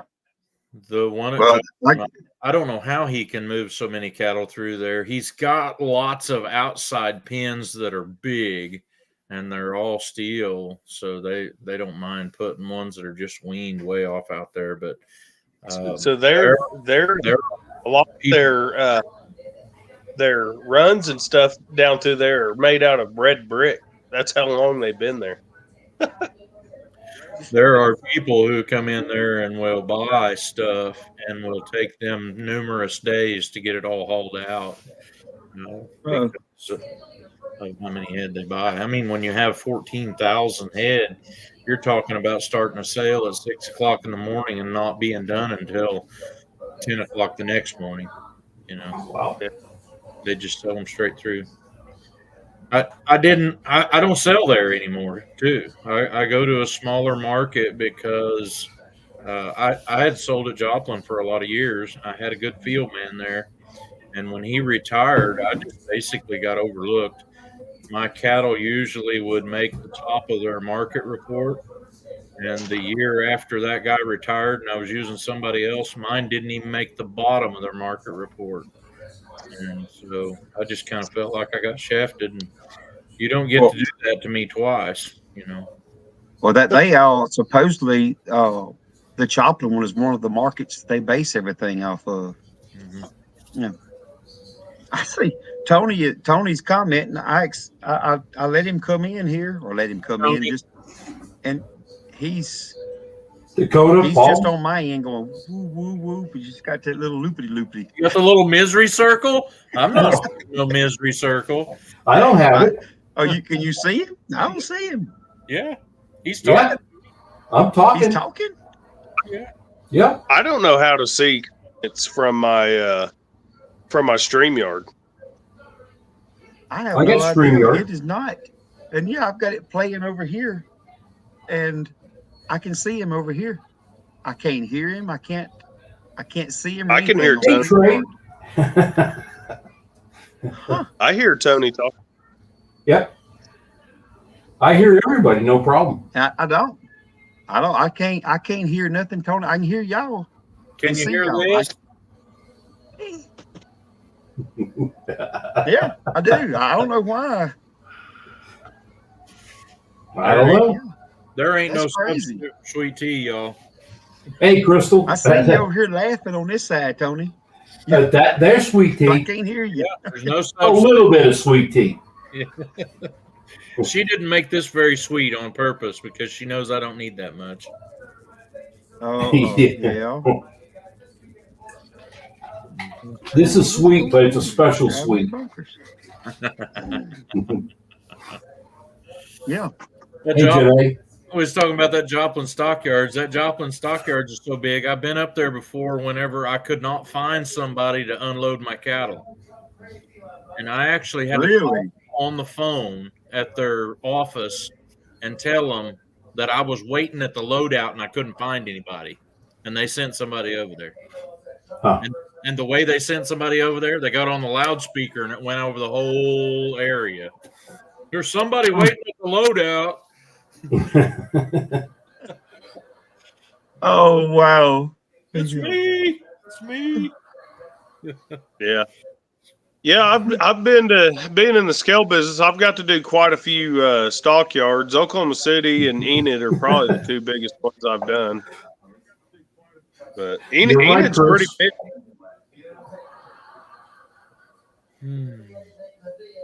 Oh, Go ahead. that guy's name's Dakota. He does have a cool beard. Hey, no, he's got a cool shirt on too. What you talking about mine? Maybe you're Yeah, talking about Tony. Boom! If I could figure out how to turn. There you go. There you go. Good looking shirt there. Hey, wait. Let me get you a bigger five over. Hey, I recognize them dogs.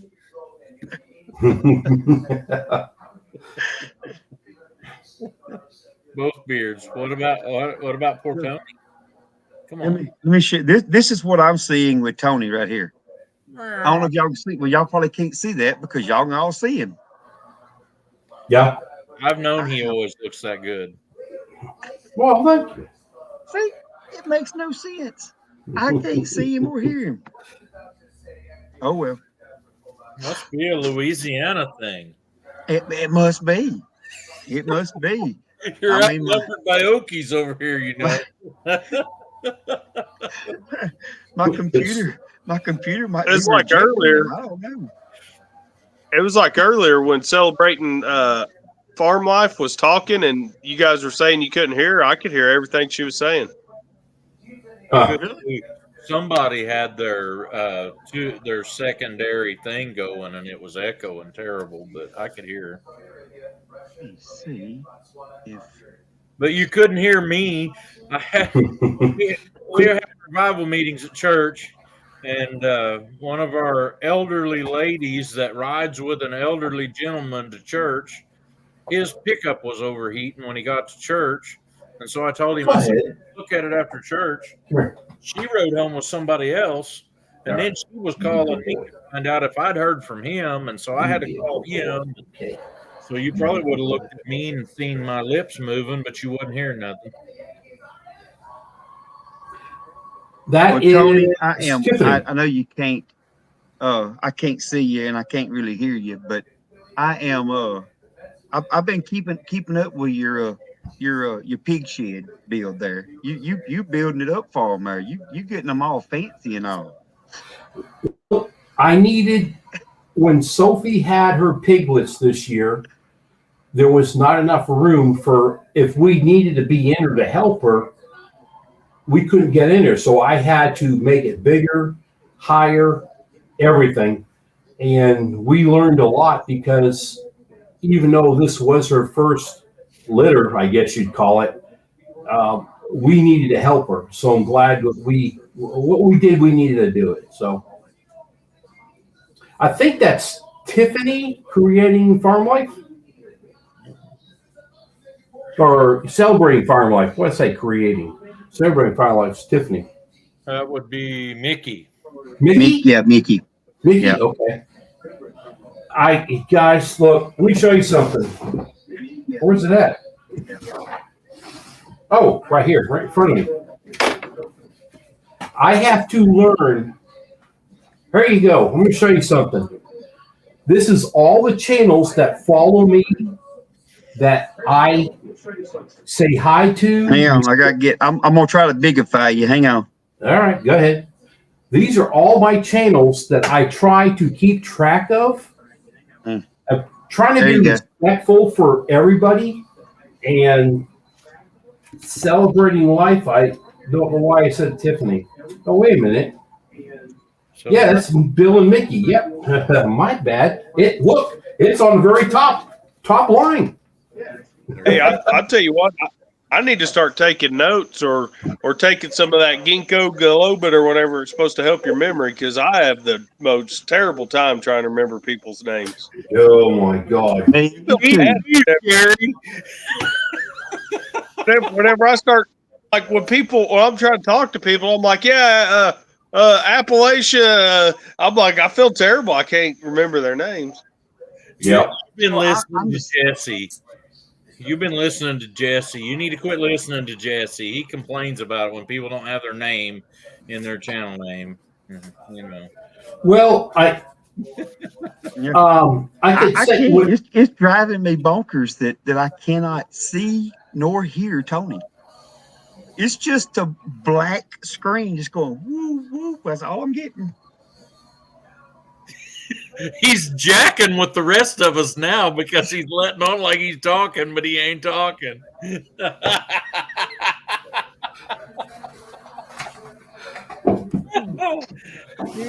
I had to take It's notes. Amy. Amy has done said she's leaving. I don't know how many times tonight. Amy ain't going nowhere. She's just No. saying that. She's done used the grandbaby for an excuse. Oh, Dakota's over here yawning. Well, I'm guys, glad I didn't see that because that'd make me go to sleep. you have hit past my bedtime, and I have to be alive in the morning before I want to be. So I'm going to get off here.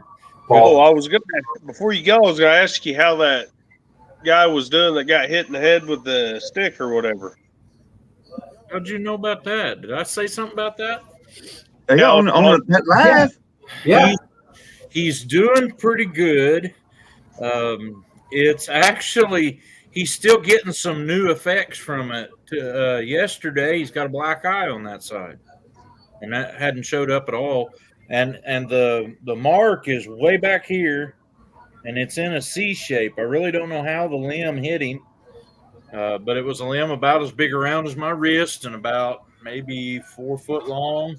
It was a dead stick that fell out of a tree and hit him. It scraped his shoulder pretty good, but the thing that I'm most upset about the whole deal is I took him to hospital because the Mediquick deals around here told him, he called one up to go to, and they said they would not stitch up his head unless he'd had a scan on it, and he'd have to go to the hospital for that to make sure there wasn't other problems. Right. We took him to the emergency room, and the doctor that seen us come in there, and the first thing he says, we'll have to stitch that up. We can't staple it.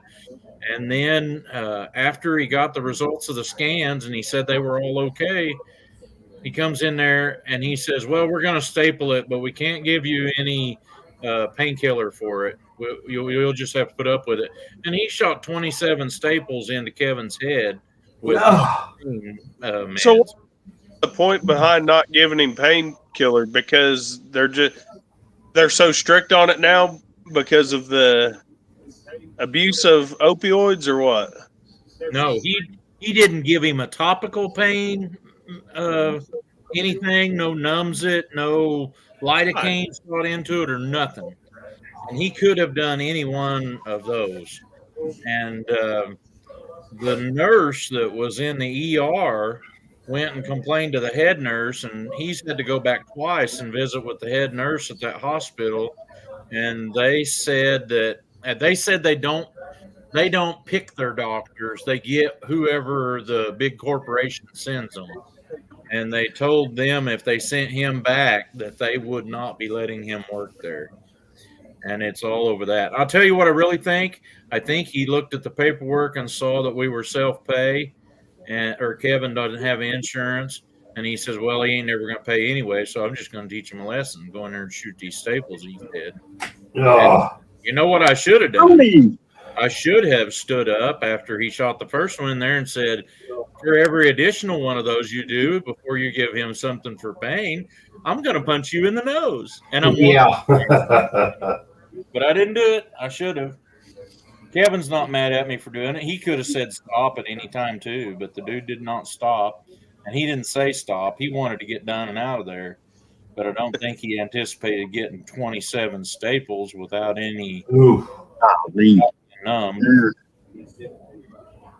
But anyway, he's doing all right. It's healing up. The nurse said to him when he was over there last, I don't remember if it was Saturday or Sunday, but she had told him, "I don't think you'll even be getting a bill from the hospital after the service you've been getting." So, all right.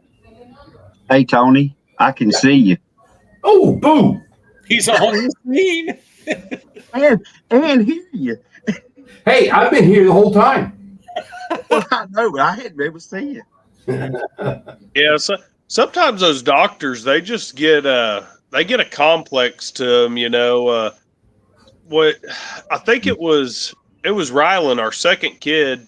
Shayla had been having trouble staying pregnant, and we were on Sooner Care at the time, and we went in and she wanted her whatever you call that, the OBGYN or whatever. She wanted them to check hormone levels to see why she was having trouble staying pregnant.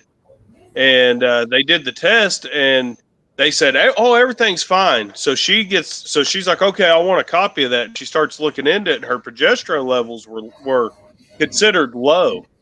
And so she calls the doctor back up and she asks him, "Well, I was reading up on my progesterone level and technically considered low." And he's like, "Oh yeah, but Sooner Care won't pay for that." So she had to call She called a pharmacist we went to church with, and he was like, "No, he is wrong. He's not prescribe. He won't prescribe it in the right way. There was like a certain way that a pharmacist could compound that, and Sooner Care would approve." So our pharmacist had to basically explain that to us. Then we just had to find a new doctor to prescribe it the right way. And what I think it boiled down to is that doctor had a complex like, "Oh, they're Sooner Care. They don't need a kid." You know what I mean? Because otherwise he would have just done his job. Yeah. You know? They're not God. If you find a good one, he'll know he's not. You know. Yeah. Yeah. But that's kind of how they've treated him, and he's healing up. He came in and worked with me about 3 hours a day. Like I say, he's got a black eye. He looks worse than he did before, but he don't feel any the worse. He said the day after it happened, his whole face kind of swelled up. And I'm like, well, I can see why, you know. There ain't no telling how fast that thing was going when it hit him, and it knocked him down. So I'm going to say it's been let's go 12 years ago. I used to own a mini storage, but I used to buy cars and flip them. So I was working there as I ran a mini storage. I had a car literally fall and crush me. It fell on me. I broke my sternum, 4 ribs, cracked jaw, and my glasses broke where my right side arm was embedded in my head. I did not know that until the doctor, or they were going to do a scan. They said, "You got any metal on you?" I said, "No." And the alarm went off to them. And I said, "Well, something's there." And I had a towel wrapped around my head, and they took the towel off, and they found my glasses embedded in my head. Saying all this, you talk about a black and blue. Like 5 days later, my whole head from here over turned black and blue and swelled up and deformed. And my oldest daughter was visiting, and she said, "Dad, I'm literally watching this happening right now, and you can see how I went from." I mean, this is days later. She's seen it transforming, and she started crying, couldn't believe what it looked like. It was a bad deal. Well, let me tell you, y'all talking about feet over here, Jennifer and her ankle, and some of y'all may have heard me say this. It's probably been about 11 years ago. We was getting ready to go racing one day, and I had a 25-pound lead weight sitting on top of a 55-gallon drum, and I was going to put it in the trailer, take it with us in case we needed it. And I dropped that 25-pound lead weight, and y'all know it's dead. When it hit, it don't bounce, it don't do anything. It landed right on the corner of it, right on top of my big toe. And it took every bit of the meat that was in my toe and blowed it out the end of it. Yeah, okay. Yeah. I need another drink. They just took it, they pushed it all back up in there, folded it up, sewed her up. You could have done that with tape, you know. Yeah, I'm telling you. Well, you talked sure about ankles. When I bought this mini storage, it was the buildings were built, but the facility was never ever finished. It sat there vacant for I think 8 years. The buildings were brand new. Grass was over 8 foot tall. Pavement that was never put in. Nothing, just steel buildings. Well, I had to put in a drainage pipe, 200, 300, 450 feet long for water diversion. And anyway, it was 6 foot down in the ground, and I had actually made a stairway to go in to work in there. And I had all my friends come up. I said, hey, they were going to help me pour some concrete for a box for where all this was going to connect. And while they were coming up, and I actually was going in a hole, and I fell. And I don't remember what ankle it was, but I fell in and shattered one of my ankles.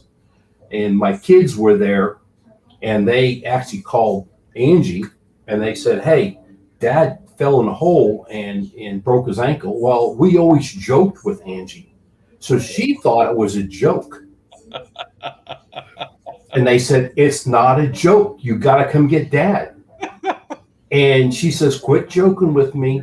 And they're saying, no, it's not a joke. He broke his ankle. You need to come get Dad. People come in here and help Dad.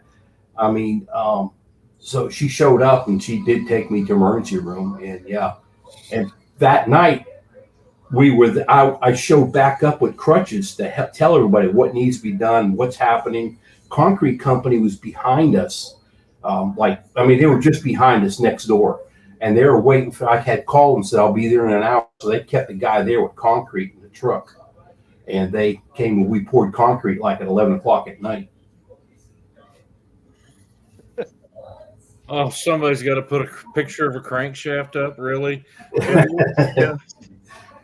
Poor Jennifer, she's getting into all kind of conversations she has no idea about.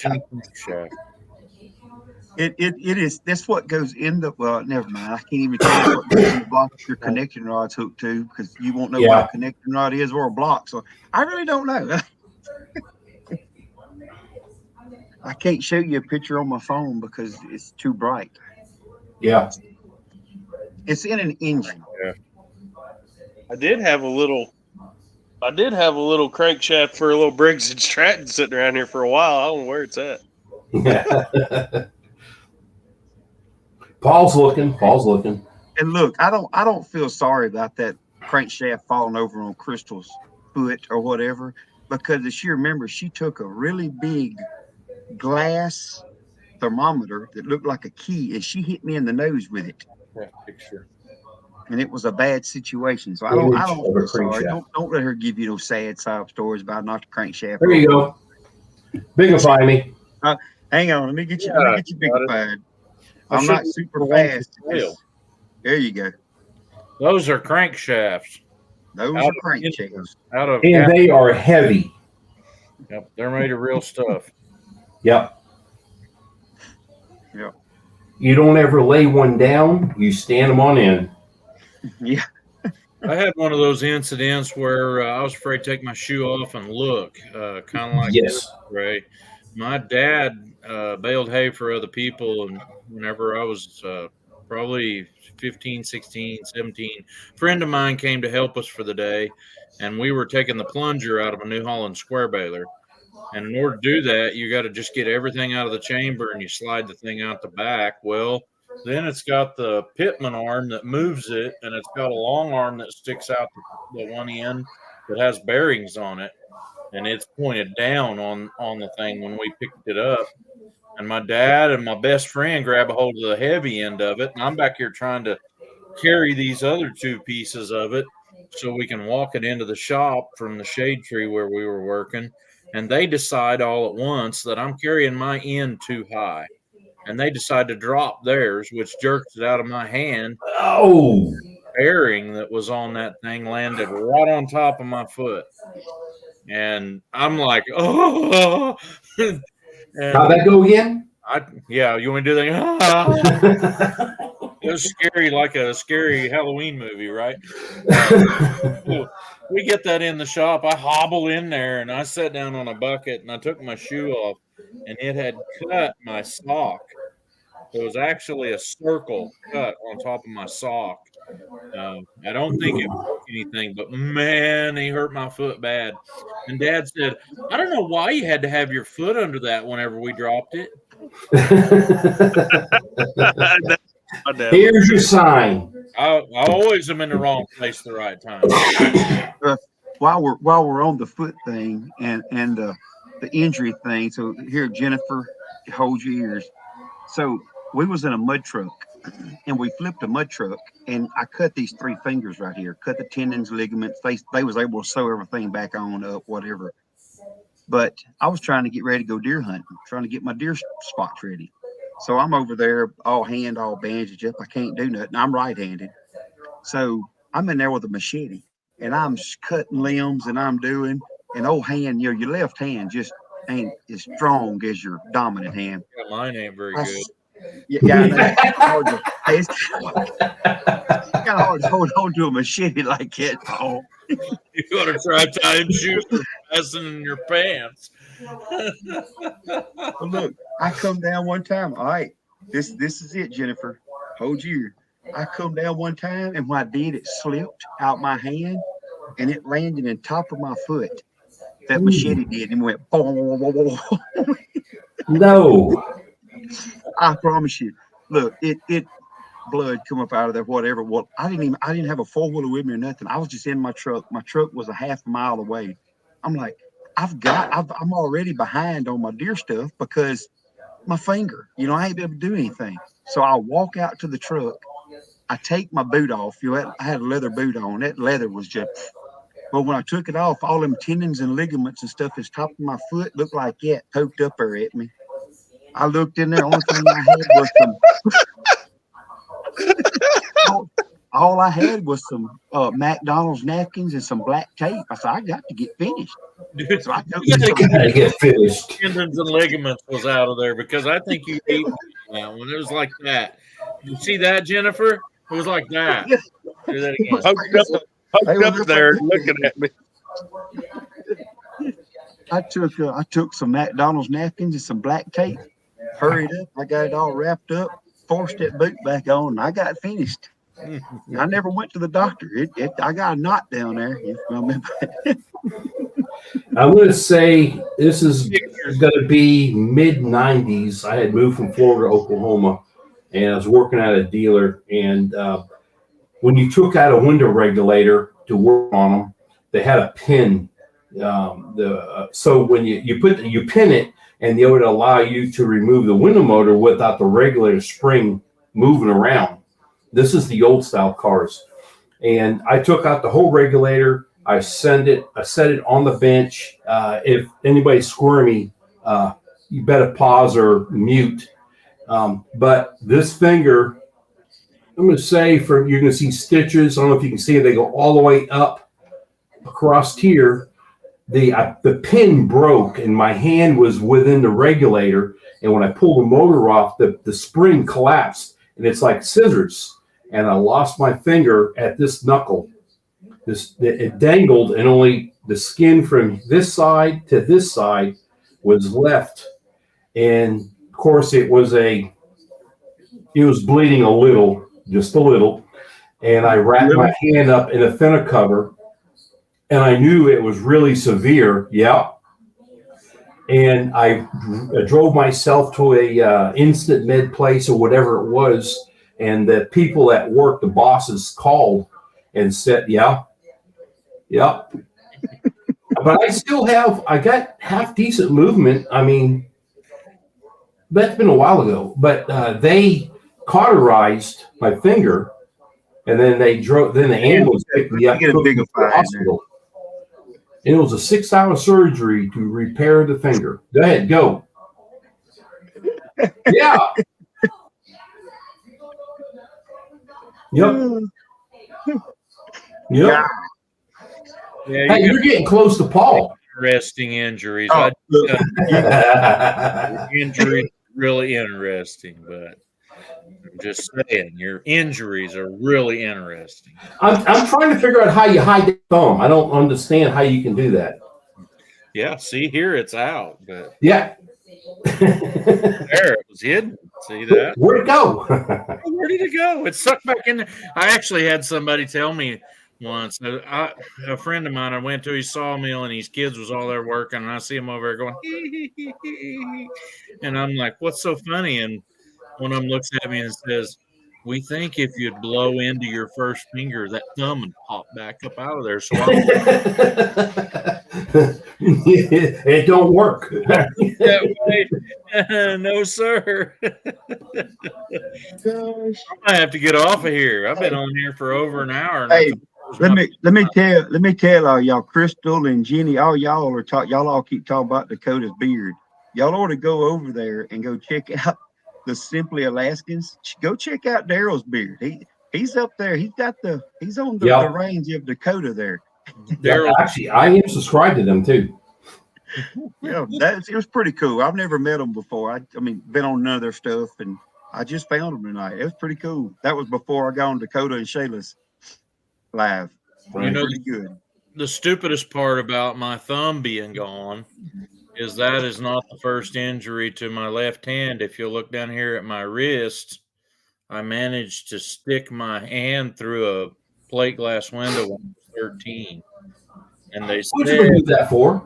they said the bone stopped the glass and cut the vein and the tendons that run these last two fingers and the nerve. That's the worst part. It cut the nerve. And they laid the nerve back together, but you can't fix nerves. I've either gotten sensation back in it, or else I've gotten so used to not having it, I can tell if I'm touching something. But I never was able to get this back. And so if I'm going to straighten my fingers out, that's all the movement I can do without making them come together. Right. I can still make a fist really good, and I don't use it very often, but then the thumb being cut off was the next. I've just had bad luck with my left hand. I don't know. Hey, know you're what? the same thing. There ain't no reason to buy a lottery ticket and scratch it off with my left hand, because I won't win. It's going to be a loser every time, you know. You know what comes to mind whenever I think about the pain that I had from my hand is that a lot of people go, man, that must have hurt really bad. And I think about all the things that hurt really bad in my life. I think dental pain still outdoes anything I ever had with that hand. I don't like teeth. Teeth in my eyes. I don't like nothing that hurts my teeth. Maybe the wound care, like in the the 3 or 4 weeks afterwards, whenever I'd go in and they'd redress my wound and they'd pull that old dressing off. Ooh, That might have been a little bit worse than the dental pain, but it really wasn't whenever I messed my hand up and whenever they were fixing my hand and all that stuff, and just the daily pain for, months after that was nothing compared to dental pain. All right. when I stuck my hand through the window, I don't know that I had any pain from that at all. We was too busy trying to get me to quit bleeding so I wouldn't bleed to death. We live 20 miles from a hospital, so Oh, wow. hop in the A lot of that stuff goes to What were shock. you doing? Like A temper tantrum or what? do what? What were you doing? Throwing a fit or what? No, I was on the top bunk of a pair of bunk beds, and the decision had been made to go from the window unit that did not cool at all in the bedroom to opening the windows and turn on the attic fan. And so I slid over on the edge of my bed and pulled on the roller blind because I was going to open my window. And it went up and flipped around, and I was reaching for it, and I slipped out of bed and caught myself in the middle of it with that hand. And that was what busted the window and shoved it into my arm. And you know, it's weird. I'd always had a phobia of something cutting me there because you could see the veins. That was about the only place I could see the veins was on my wrist. And I'm not afraid of that anymore. I don't even care. You know, but my thumb, when I cut my thumb off, I would have thought that would have been some kind of screaming pain. The saw blade that cut it actually severed the bone all the way up through the thumb. And so it just laid the bottom of it open really bad. And it did not hurt like a screaming pain or like a muscle spasm type pain. It was more like a paper cut. It just stung really, really bad. well, hey, me and Jessica had not been married, probably less than 6 months. And we was at the hunting camp, and I had just bought a brand new 660 Grizzly Yamaha. I mean, like literally 2 days before.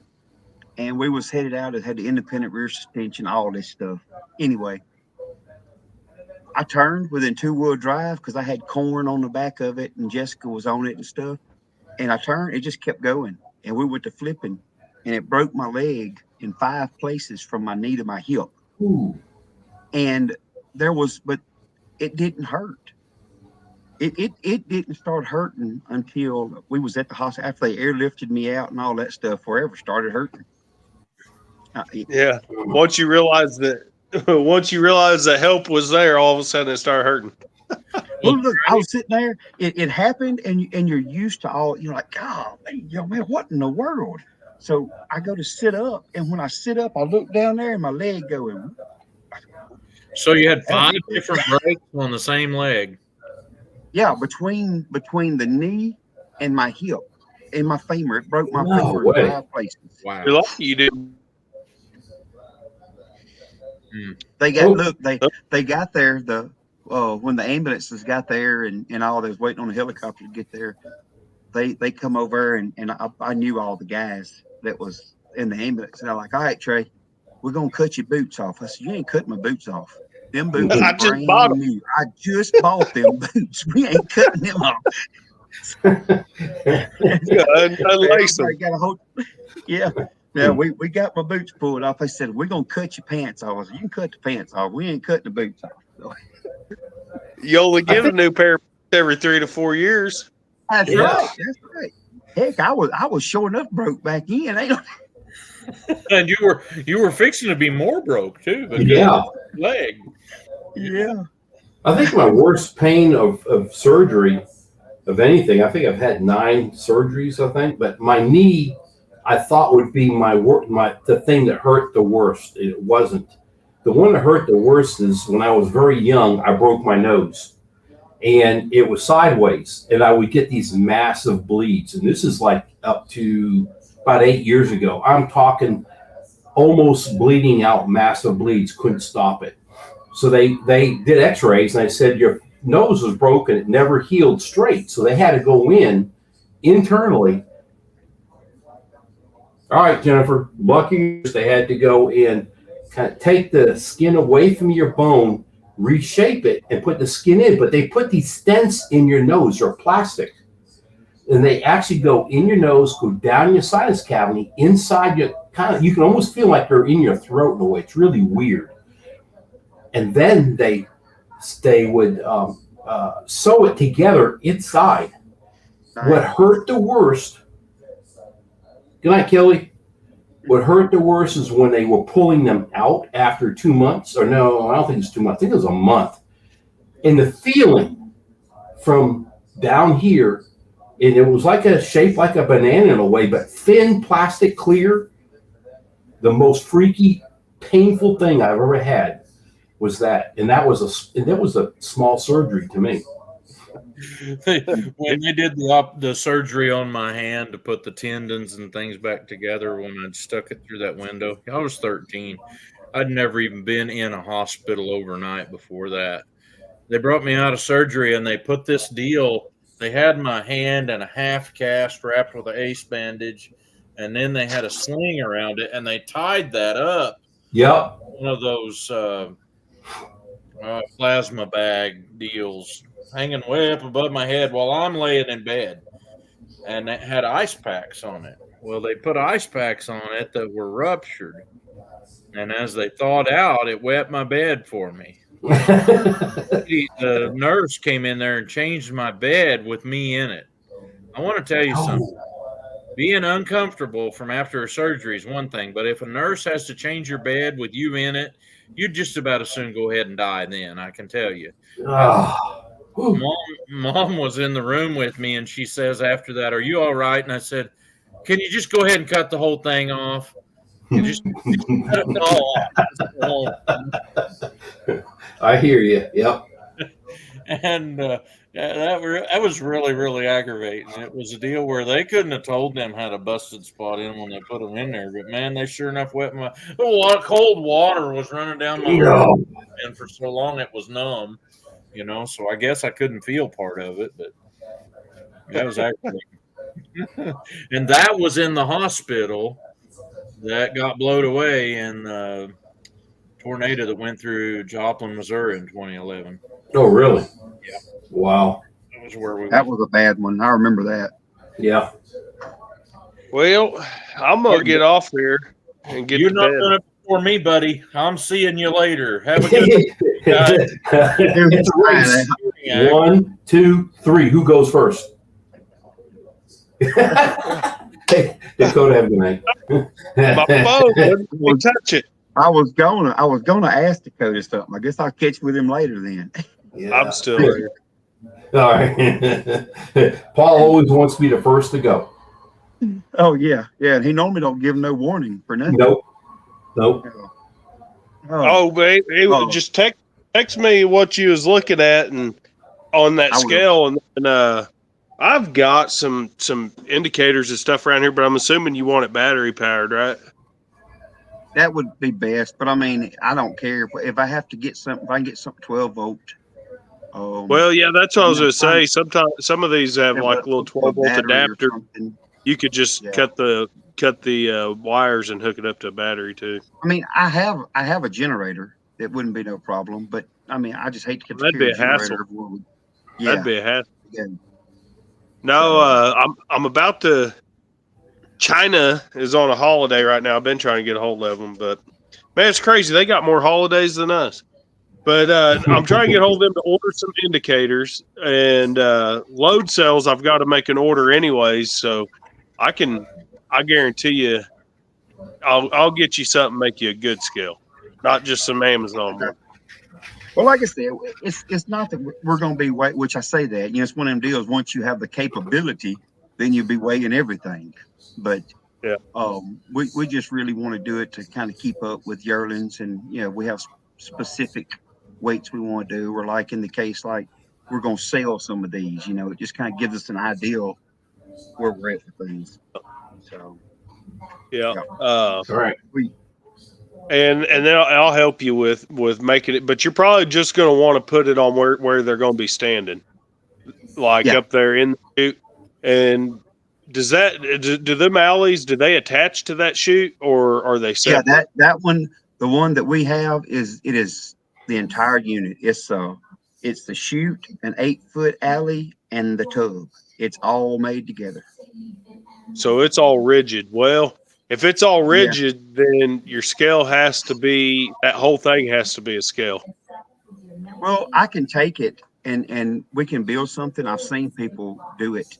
And that's what gave me the idea. I watched I can't remember who that was. I watched on YouTube, and they done was took like say like 1 inch square tubing or inch and a half square tubing Yeah. and built the frame to weld that to.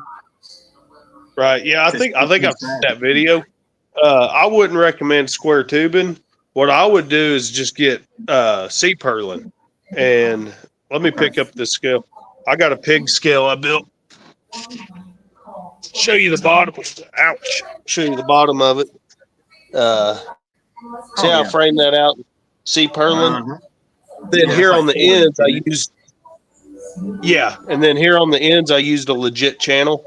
Hang on. Well, let me bigify you up here, make it easier for me to look at instead of me sitting here. Well, hang on. So if you sit where you're looking at me, you can look at him. Yeah, like All see right. on the ends down of those load cells. Yeah. That's like a real like 1/4 inch channel, because you want your load cells to be mounted to something really rigid. Because let me tell you something about these load cells. They deflect hundreds of thousands of an inch at it, per scale division. So if you set that sucker up in 1 or 2 pound graduations, any deflection in your weigh bridge is going to show up in your reading. So, like you want your load cells in theory to be perfectly linear from like 0 pounds to 1,000 pounds. You want that to be perfectly linear, but if that weigh bridge bends in the middle, those load cells don't get a load applied through them perfectly, vertical. That load starts coming in at an angle. So, you may be 15 or 20 pounds off or sometimes even more. Okay. So there's a little bit that goes into it. But yeah, I mean, I could help you with some of that stuff. Okay. Yeah. But, And I've got like 4-inch channel and all that stuff. That's what I use on that big hay trailer I built. It fits perfect over that 2 7/8 drill stem. and then you just I have just throw pavers or something on the ground for it to sit on. That'll be plenty enough for it to weigh. Well, it's the chute. If I put it in the actual squeeze chute part itself, it has a floor in it. I have a floor in the squeeze. Oh, chute. you're talking about setting it inside the chute. Yeah, I'm talking about sitting either inside the chute or in the alley, the 8-foot alley. Build it if I can build it small enough to go in the alley. Build it in the alley part. Yeah. So that's why I just won't be able to do it. Just set it in, take it out, whatever. Now those load cells, they're going to raise you up off the ground about 2.5 inches because they got them feet. But you don't necessarily actually have to use those feet. There's other ways you can use those load cells too. Well, and I might could do it. It might would work good. That's why I wanted to buy that type like that, is because I can make it as wide or as narrow. I can build it because the alley don't have a floor in it. So I can make it, and it would actually make it more even walking into it. Right. Yeah. Yeah. So, I'd show you. Yeah. But yeah, we'll do something because that's something we definitely want to do. We've been looking at. That's why I've been looking at them on Amazon and you all that. Yeah. Yeah. Well, I'm gonna get off here. Just text me. Good night, everybody. Good night, Thank you, Tony. Toto. See you later. Be safe. Yeah. So, but yeah. So yeah. Me and Tony. Tony done heavy equipment. I've done heavy equipment. Yeah. The racing. I don't want to do none of that heavy equipment stuff no more. Whew. No. I would rather sometime work on the heavy equipment though than I had some of the small stuff. I used to have to work on forklifts and stuff too. Man. I tell you, I mean, I got a video. It may be out in the next couple of weeks, but today I spent the day working on my diesel truck, and Oh my gosh, bless you. well, it was anyway. I worked on it. That way, people can wait and see. I spent all day messing with it, and man, I worked on cars my whole life, trucks and cars, for 25 years for sure. Actually, probably about 30 years total with dealers or private place. Didn't do NASCAR, and I don't even want to touch my own vehicles. I hate it. I've got 3 toolboxes full of tools. I don't even want to open a drawer to go look in them. Yep. I can't even tell you how much is in there. It's crazy. I'm the same way. I've got to get a shop built. I've got the spot cleared off, and the house we've got now, well, shoot, we've been living there now for I don't know how many years we've been there now, and I have not built another shop. And I have so much equipment. I've got sheet metal brakes. I've got sheet metal shears. I got multiple toolboxes. I mean, I have so much stuff that's put up. I've got to get, and I keep saying I'm gonna wait. This stuff's gonna go down, but everything keeps going up. It just keeps getting more and more expensive. It's going to be the same way too. It's not going to change. Man, it's so crazy. All right. No, I don't know. Well, But yeah, I work on my own stuff just because of the so I can save so much money. Because now and the thing is, I don't know about where y'all are, but like down here, you can't get no reliable nobody to work on nothing.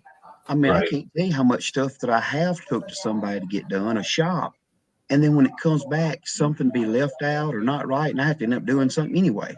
So I just assume just do it myself, and I know it's done and right when I get through with it. right. I agree because I kind of had the same problem with some other stuff. Here's short. Hey, did you see Mickey's new Halloween video? Yeah. Yes, I did. It was funny. It was all right. Janae, I'll tell you here in a second. I seen Troy's, and as it's going on, and I'm watching it. And Angie and I have been waiting for ours to show up, and it showed Casper flying. And I was like, "That's funny as heck." That ought to be me in this video. I wasn't even thinking about it. And when it got to the very end, it showed Angie on a broom as the witch. It showed me as Casper. I was like, "Holy crap, that is me!" I didn't even know it. I thought it was funny. I seen Troy; he was in the same video. Yeah, but I didn't even know. He made the comment. I don't remember whose live we was on. Because you was on. Whose live was we? Was that Amy's?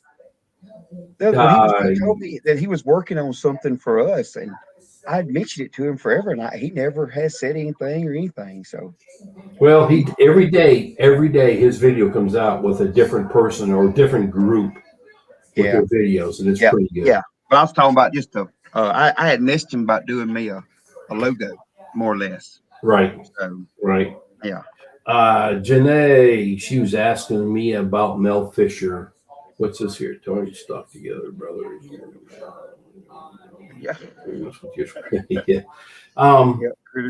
She was asking about me, how I knew Mel Fisher. Long story, try to make it short.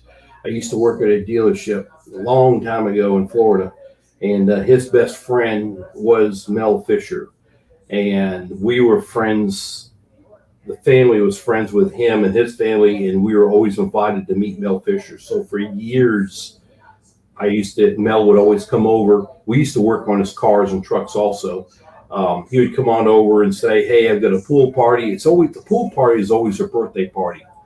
And what he did was, for kids only was allowed to dive in this pool, and he would throw in a gold coin or silver coin for kids. If you can go to the bottom to retrieve it, it's your coin. And wow. I can say that I'm trying to remember, because this would have been back in early 80s for sure. And I just met him that way and become, kind of friends. When his museum was literally probably about 10 miles away from where I used to live, where his first museum was put in. I'm not going to say where, but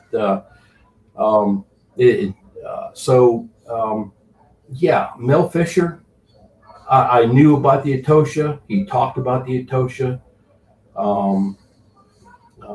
Just become good friends, and then end up family. Some of his kids died trying to find the Etosha. And then actually he got sick, and then I actually moved away. I moved to Oklahoma, and then I actually completely lost touch with Mel and everything. But I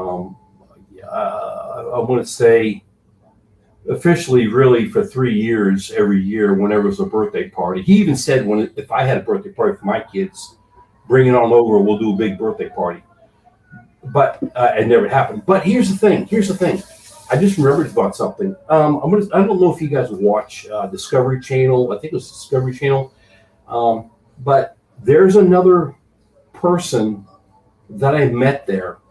And I'm going to say this because I'm going to get the story completely wrong. I'm going to say 3 years ago, another show came out about this guy that got from an astronaut. And I don't remember the astronaut's name. It was back in the 60s that flew Cooper. I need to get the story straight, but this astronaut was flying around. It was secret, supposed to be taking pictures of Air Force bases for our enemies and different things. But he was taking pictures of the ocean and realized he was seeing shipwrecks all over the place. Okay. He kept those files, complete files. Well, this guy Cooper, that I think his name was Cooper, that was it was the space guy that flew up in space, became friends with this other guy. I cannot remember his name. I'm losing my memory on this stuff, but I think it was Cooper gave this guy all of the maps of everything. Well, it actually was a series. I think it went for sure 2 years. I don't think it went 3 years, showing, and they're actually finding shipwrecks on these maps. Okay, saying this, now we're going to back up for a minute. The guy that got these maps, this kid, his dad was very famous because he also knew Cooper, and he used to be on TV shows. Gosh, man, I can't believe I can't remember this stuff.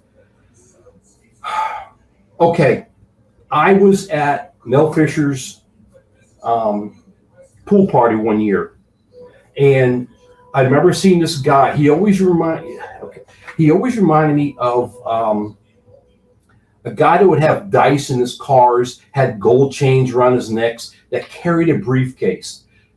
On the TV shows that he went to, because he was a gold hunter, shipwreck hunter, he showed up there with all these things. Okay, he was there at Mel Fisher's. Yes, Gordon Cooper. Boom, she got it. I knew it was Cooper.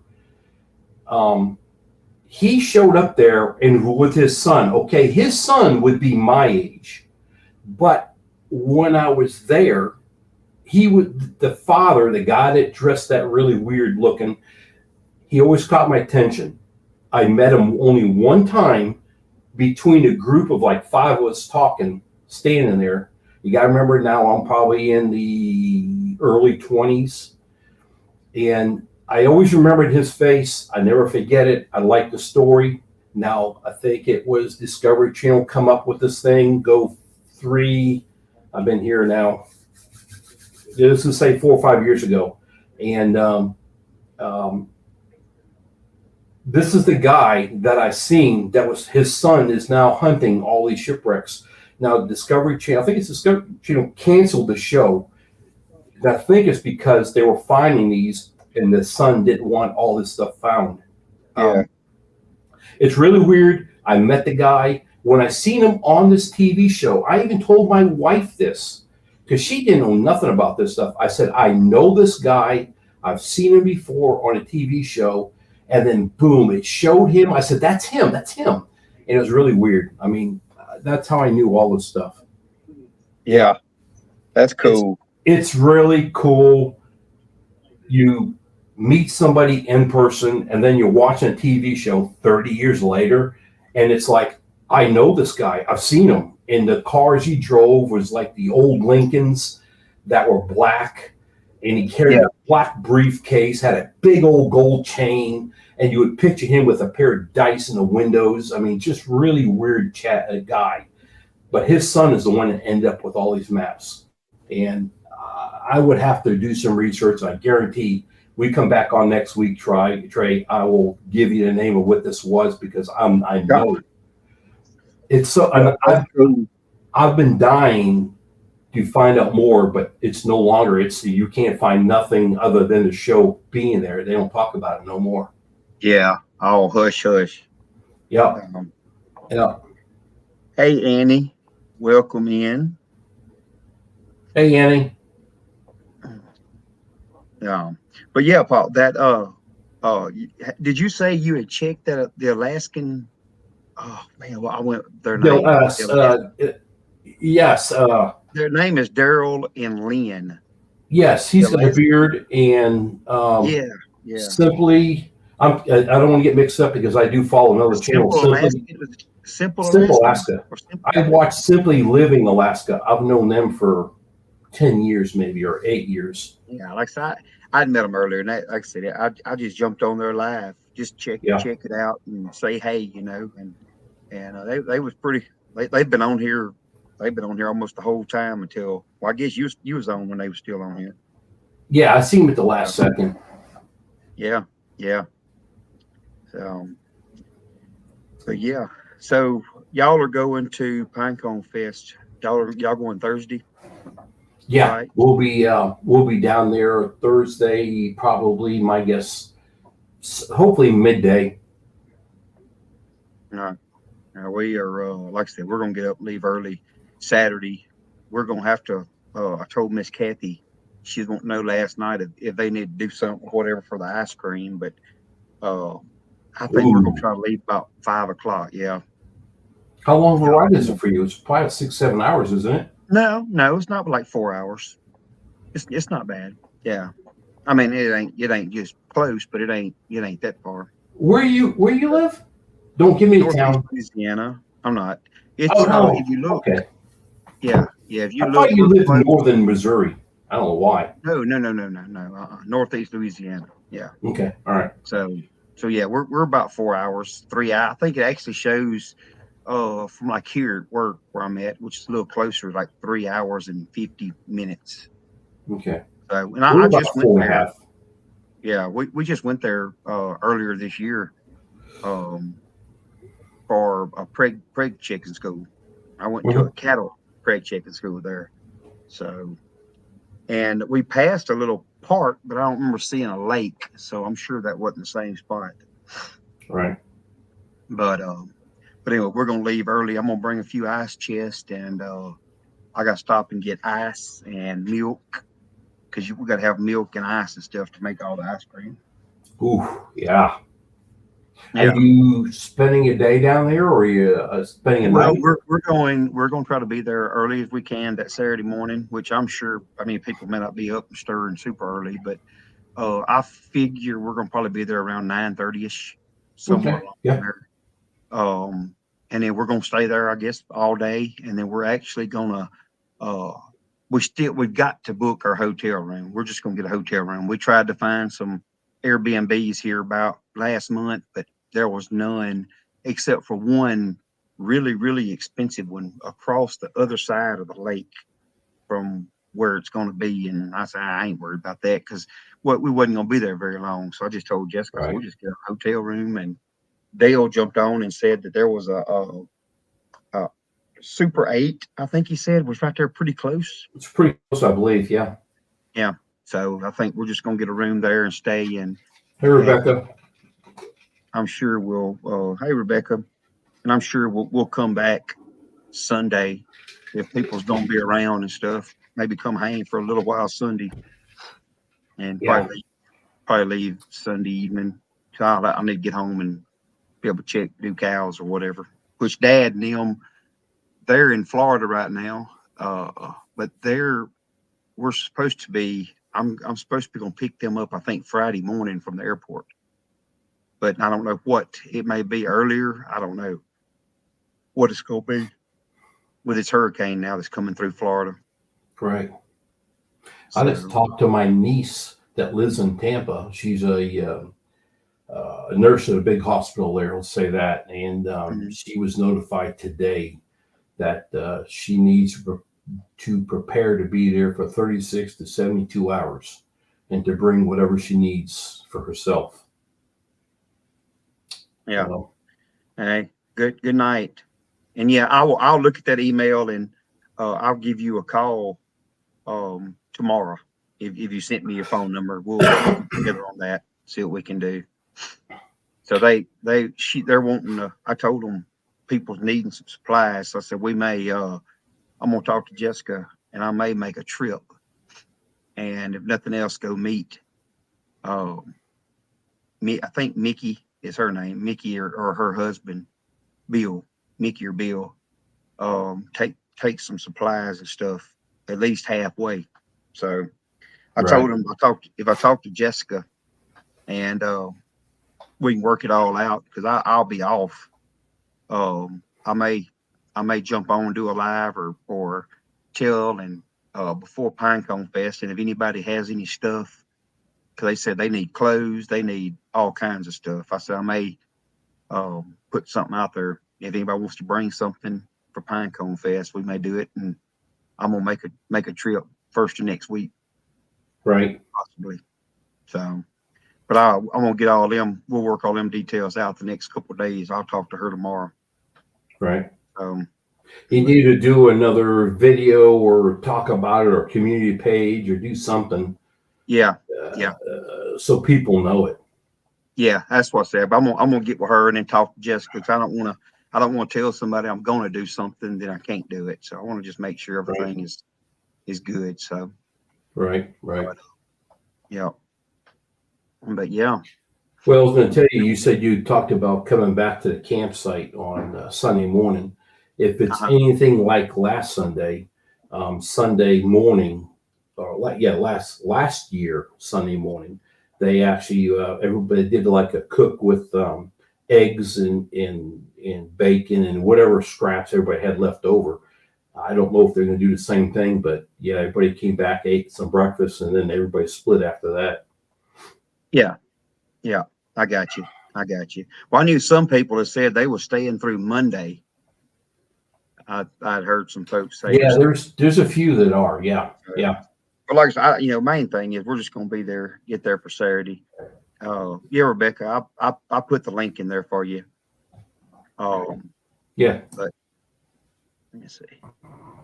There we go. There she is. Hi, Rebecca. Hi. I wanted to let you guys know that Nancy at our treasured home and I are going live on Monday nights at 8:30 my time Central, 9:30 her time for an hour. Okay. Our first one tonight. Next Monday will be on my channel. Okay. Yep. Good deal. Like, okay. Can I get it? Okay. Yeah. Thank you. All right. How you doing, Rebecca? Oh, I'm doing great. That's good. Oh my. Like, How's Ronald doing? I'm guessing he's doing okay. I don't really speak for my brother. He was up here. Right. Yeah. I see your cat back there jumping around over your right shoulder. That's Gigi. Gigi. Gigi girl. Oh, here she comes. Gigi. Where are you, baby? She just jumped down.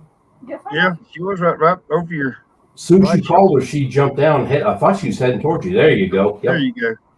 I was like trying to find my baby girl. Hey, Gigi. Hey, Gigi. That kind of resembles Happy, my cat. Yeah.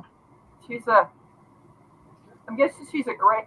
I call her, she's medium haired. Huh. Happy. Yeah, Yep. She got those beautiful green eyes. Such a soft baby girl. The other one that's back there, that's laying on the chair, is much too heavy to hold. And his name is BB, which is a big boy. That's what I named Gigi. Rebecca, were you? Yes. There's Ronald. What should we do with these? Hey, babe, you awake? I don't know, Ronald. Got these containers. Yeah, I know. But yeah, that's our baby girl. Yeah. We have a a Maine Coon is one of ours, a big Doesn't- kid. I kind of think that doesn't she look like she could be? Yeah, it does. That's what I kind of thought when you first picked it up. But yeah, we have a Maine Coon. As you see, she is very small. She didn't, Yeah. Depending on what, she was a feral kitten that brought into my home and found homes for some of them. But this one, she kept, every time people would come to the house, she would hide. Because I think she wanted to stay here. We You know? our the Maine Coon we have is not very sociable. No, so I think she's. Don't say hey, Eddie. I think she's probably Maine Coon, but very. Definitely got that build a little bit, the look to it. Yeah. Janae, Angie's going to bed. She's up. She needs to get up like at 4:30. There we are. Where's she been? She been outside the window the whole time? No. She's getting ready. She's doing some stuff, getting ready for Pinecone Fest. Oh, And and plus her work, they're doing something for Halloween, and she's getting some little baggy things ready. And yeah. And then she was watching her news, which ended about 10 minutes ago. So I got you. yeah. Oh, good deal. Well, like I said, I got to. I'm going. They're supposed to have me some shirts and stuff ready to pick up Friday, so I hope to go pick up some shirts and stuff Friday. Okay. I don't know how many they'll have ready for me. Hoping to get my caps in, but I haven't got anything on my caps. Last thing I heard people talk about baseball caps and caps, that it takes a lot, like 3 times longer than shirts. Man, well, and I'm doing the leather patch caps is the ones I'm doing. Hey, has heard that. Is that Randy or Julie? Well, I think his channel has heard that outdoors. Okay. Yeah. I'm thinking that's probably. Yep. Hello. That's part of the group that is. It's one of them that's putting on the Pinecone Fest. Oh, okay. That's right. Yep. Don't know a whole lot about it. I need to check them out a little more. It's Julie. It's so hard. Hey, Julie, it's so hard catching up with everybody. It's impossible. I know. I've jumped in, and so many people have been so nice, and I try to. You try to watch and do, but man, it's just it's so hard to catch all that. So, but like I said, that's why we're coming. That's why we're coming to Pinecone Fest. We'll be able to put more names to faces, and that's it. Yeah. So I think you got Julie, and I think it's or Julie. It's her that, and it's Tom and Rhonda, right, Julie? Yeah, Tom and Rhonda. Yeah. They're the Tom co. and Rhonda, I've heard, Yeah, they're the co-people putting it on, which is really cool. Yeah, Julie, we're coming. We're not gonna come till Saturday. My son has a football game Friday night, so we're gonna watch the football game, and we're just gonna get up and leave early Saturday morning, and we got to make a stop. I know there's a grocery store in Mount Vernon. I'm pretty sure there's a grocery store there, so I need to look that up to make sure, because we're gonna bring most of the stuff that we need for the ice cream, but we're gonna have to stop and get bags of ice. And Hey, Randy. Right. Hello. Hey. Yep. So we're going to stop at a grocery store and get the rest of the stuff we need, the cold stuff to do ice cream. So, and when is it going to be like that evening is when the eating is for Pinecone Fest? Is it that evening? Let's see what they say. There's a Brookshire's there. Okay, good deal. Yeah, I just want to make sure. I mean, because if not, how far out is it from town to that Brookshire's? which I guess I can stop and get, because I'm going to have several gallons of milk and ice and all that. So, Did but you I got need? I'll bring- Did you need? I have a small. Let's say it's like 18 by 18 or 24 by 24 stand up freezer. Do you need that for put ice in or anything, or because I can bring that? I mean, well, it's not that big. I think the ice, once we start, that's why I was just curious on what time that the eating's going to be, and it's about 10 minutes from the park. If one of y'all want to jump up on panel, I drop the link, or if I need to, I can drop again. Y'all, that's fine. But like I said, it's just gonna take me about an hour to make it. It takes about an hour from the time you start to the time the ice cream's actually. Oh, I like a lot of ice cream. Hour to hour and 15 minutes. Do So- you need somewhere to put ice? I mean, to store ice or no? Do I? You cut out on me, Tony.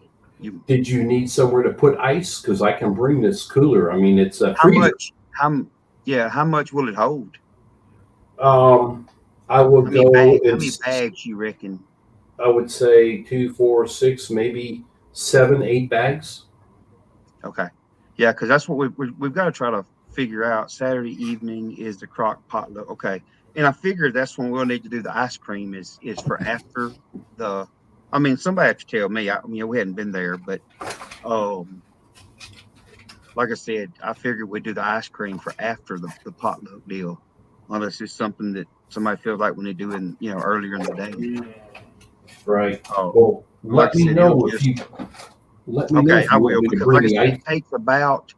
I'll have to have about a bag of ice, or maybe not. It's about 3/4 of a bag of ice per ice cream maker, and that's the other thing. I've got to kind of get. How many people do you think we need to try to figure for? And it's gonna be a lot of ice cream to do some of that. Yeah. I'm gonna bring 5. I think 5 or 6 ice cream makers with me. Holy moly! Yeah. That's Well, a lot of ice cream. I mean, You and like like I ice said, cream? well, it ain't that. If we're gonna do it, and people's gonna try to, because it don't take long to go through it, which we'll do doubles. We'll do double batches. A double batch will completely fill an ice cream maker up. I tell you what, I'm just going to bring that. Randy, I dropped the link. Do what, Tony? I'm just going to bring that little freezer. So if anybody needs it, because I brought it up to Pinecone Fest, and before long, I had everybody who's showing up and dropping ice bags in there. So Yeah. Okay. yeah, around 35 chinos. Yeah. People are also bringing the machines. Okay. Do you, Trey? There do you go. I have- dropped the link there. Do you have YouTube chat popped out on your computer, or just StreamYard? Who you talking to? Trey, What about it? do you have your YouTube chat Oh, popped out? no, I don't. I just got StreamYard up. Okay. Yeah, there's a way that if you had your YouTube chat popped up, that you could pin that at the top. That's what Amy was telling me earlier. Yeah, and I get couldn't. sometime I can teach you. Des taught me how to do it. But you've got to have YouTube popped out, and what you do is Yeah, 3 dots, you click on those you go to your YouTube channel. You go to the 3 dots and you pop out chat. And then what I end up doing is I take that, the mouse, and pull it over to the right, so that you got your YouTube popped out, and then you with your computer, you have that square I'll be there. too, and you can bring that over, and you have YouTube and StreamYard chat together, side by side. And when you put your StreamYard link in, there's 3 dots that you can pin it to the top. Okay. Makes it nice. Ooh, boom! Gotcha. Let me Sometimes Wait, wait. it makes it nice. Oh, there's Can you hear Janae. me? Hey, Yeah. Hey, Randy and Julie. Julie's indisposed right now. She can't make it in. That's same with Angie.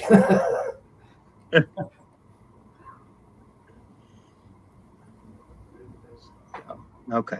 Okay. Yeah. Yes, Jenny is you are still coming, huh, Jenny? I'm right here. Well, No, I'm talking about the Pinecone Fest. oh, Pinecone Fest. Yeah, y'all know we have a Category 5 and 4 heading.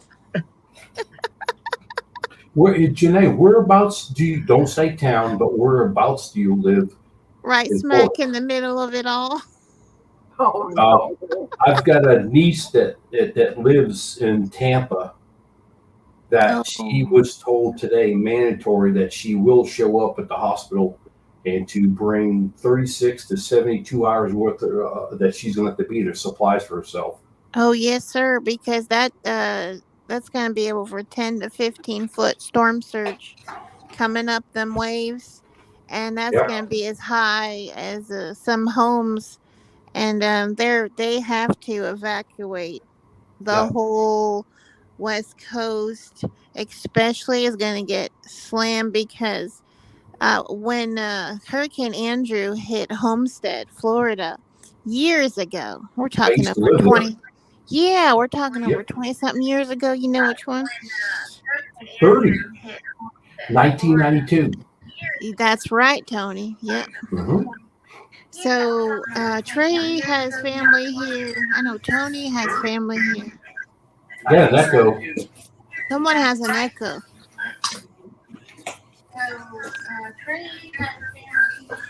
Uh-oh, somebody got something way in the background. I bet you it's Randy. Randy, I muted mine. Okay. Yeah, it might be Randy. I know that I went to the bottom and clicked on the mic. Yeah. So, Trey, give Tony my contact, and he can give my contact to his people in case we all, we keep in contact. Check on each other. Right. Yeah, my mama's here, and my mama and my sweet daughter, we were heading up to Pinecone Fest, and we're actually gonna drive up. My sweet daughter, we were heading up to Pinecone Fest, and Somebody just turned something on. Yeah, an echo. It's Randy. Randy again. Yeah, it's me. Let me hop off here and I'll just get in on the chat because this happened last time. I don't know what's wrong. Hey, if you'll just Oh. click over Randy because you're on StreamYard, you'll go over to YouTube and just pause your YouTube. This happened last time. I don't know what's wrong. You should, because I had to figure that out when I first started. Click on YouTube and go on and pause it. And nothing else. I had to figure that out when I first started. Click on YouTube and go on and pause it. Yeah. There you go. Just throw that volume down lower because it echoes. Here you go. No, he gone. Yeah. Hey figure- guys, I need to go because I gotta get up at 5 in the morning, and I got to get up at 4:20. yeah, Angie gets up at 4:30. And well, Jack Dyer goes live on his new channel, Well, make sure. Well, I get off at 6 in the morning. and I'm Trey will sorry. be working till 6. I'll be sleeping really good until about 5 o'clock. All right. Well, I appreciate it. I'm always there at Jack Dyer's. Oh my gosh. All right. Hey Trey, you got my number, right? I gave you my number. Yeah. Okay. Well, Okay. Trey could If you- text you mine. I will. If you need anything, Trey, whatever, I mean, help. I'm going to bring that freezer anyway, so just count on it. I already made my note, and We'll put it there. It only takes like 10 minutes for that thing to get cold. It's crazy good. Okay. And make sure you get Angie her beads. Yeah. If I don't get them to her, you gotta make Angie happy, y'all. Yeah. All right, Rebecca, have a great night. Randy, I see you out there. You have a great night. Julie, you too. Janae, I Trey. heard that. Yeah, Love Everybody have a y'all. great night. Tony. See you later. Have a great night. Yep. Bye-bye. All right. Hey, 10-4. Randy, well, I was telling you, it normally does that to me because your YouTube's open and you open StreamYard. So if you just go into one, I normally go into YouTube and just pause the YouTube from playing because what it's doing is you got StreamYard going and then there's a delay to the YouTube. So that's normally how I fix it because mine does the same thing that yours was doing a while ago. It's like an echo sound. Let me see. I'm gonna send this to Tony right quick while it's on my brain to do this. Because if I don't, I'll flat out forget about it. So okay, it is sent. All right.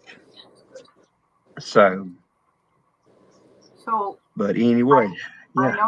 I know Louisiana doesn't usually get cold, does it? Well, we do, but it's not every year it gets real cold. You know, we don't have The hats I make, I would think if you had would be sweating. well, we wear all that stuff. Now come hunting season, we get in the teens. We up here where we're at, we get into the teens here. And it almost every year we dip into the teens, but it's not normally something that stays. But 20s and 30s is normal here during the winter. Yeah. I heard that. Yeah. Yeah. Now Jenny on the other hand down there in Florida, that's a little different. I mean, it's always at least 80 degrees down there, I think. That's right. My favorite time of the year would be November through March. Yeah. It's beautiful. 70s, 80s. And then when it gets more like towards Christmas and all that, it's beautiful. We're talking, depends. In the daytime can be 55, 65 sometimes. Oh, that's nice. Yeah. Yeah. It reminds you of going to Maine, up in Maine where it's beautiful, God's country too. Yep. A lot of God's country. All of it's God's country. Is so beautiful. But you know, there's another storm. It's not just Milton. There's another one. This on the west side. There's another one on the east side coming. But it's Ooh. turning. They've got it just gonna turn and go off. It's not supposed to be gonna come hit anything. And I was thinking, Trey, what happens if the west one, Milton, collides with the east one? What will they do? Just I don't know. They might give it a nickname or something. I was cracking up with Crystal on here. She's a hoot. Yeah. Rebecca, you look like you want to say something. You look like you're trying to say something. Rebecca's making them Christmas hats. I'm trying to pull something out. Oh, gotcha. You know, and I'll have to take a crochet hook. But what is that? Show us. Bigify. Oh, hang on. Let me see here. Let me get solo layout. Oh, yeah. let me tell you something about this. Mm-hmm. I have been making hats. I've got 7 finished. Mm-hmm. 7 or 8 finished. And I'm not a person that likes to ask for help. But the Lord has put it on my heart that I need help. My brother and I are both on disability. And I have a car sitting out there that needs a transmission put in it. I have the transmission. And on the third Saturday at 10 o'clock, I'm going live for a fundraiser. And I'm going to auction off these hats and a blanket. Yep. See if some people can help us. We will. When is that going to be? It's the third Saturday. I haven't set it up yet, but it's going to be the third Saturday at 10 a.m.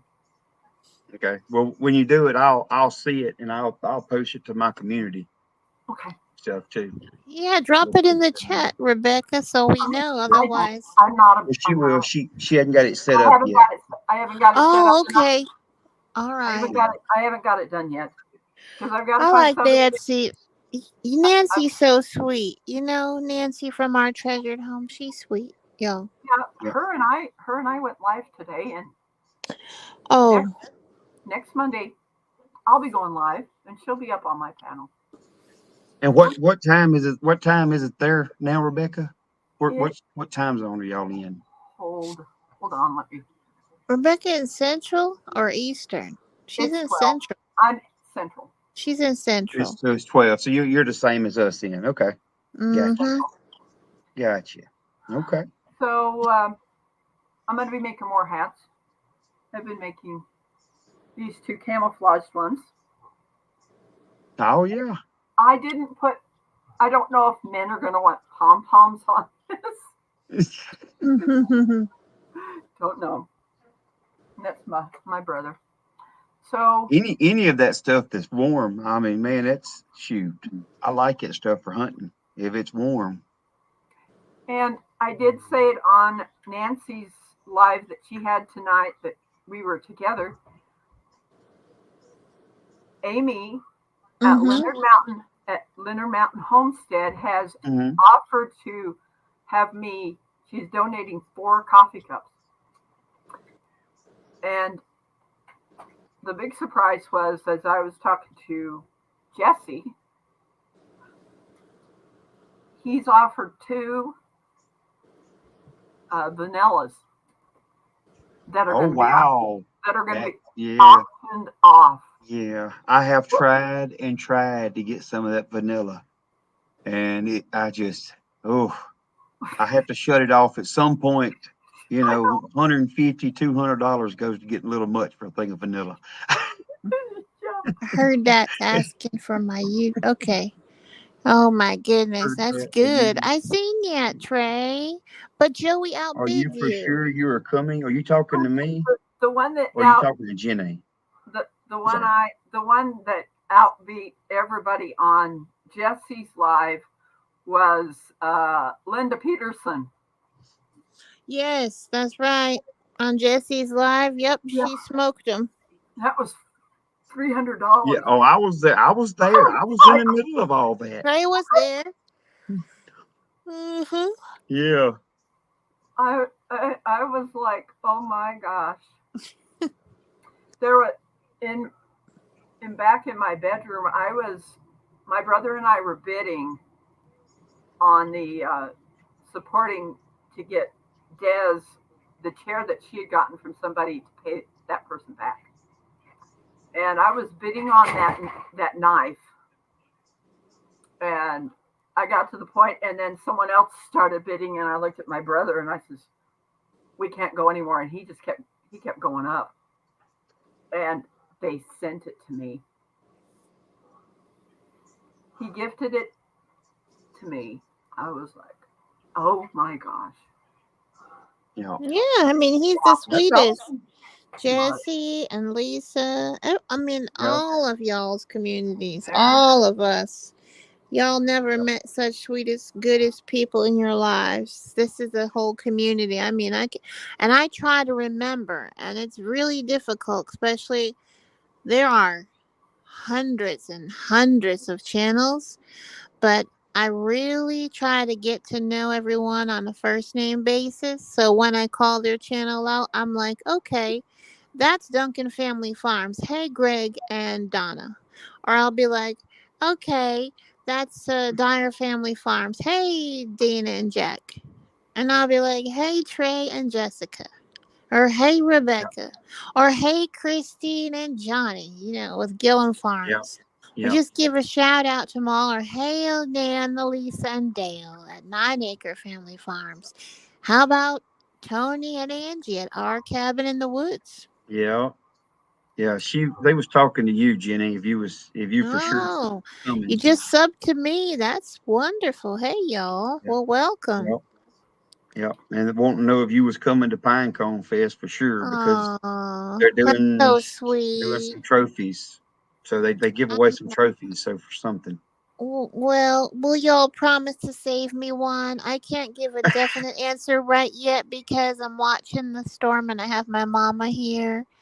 And she has if I have to stay, with her and all that. So we'll see how it goes. But just remember me if I'm not able. I can't say quite yet, but if I'm not able, then y'all remember me because I'm going to come next season.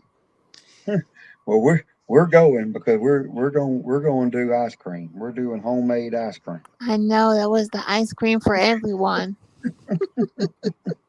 Do you want to? That's right. Do you want to see the rest of the hats? Sure.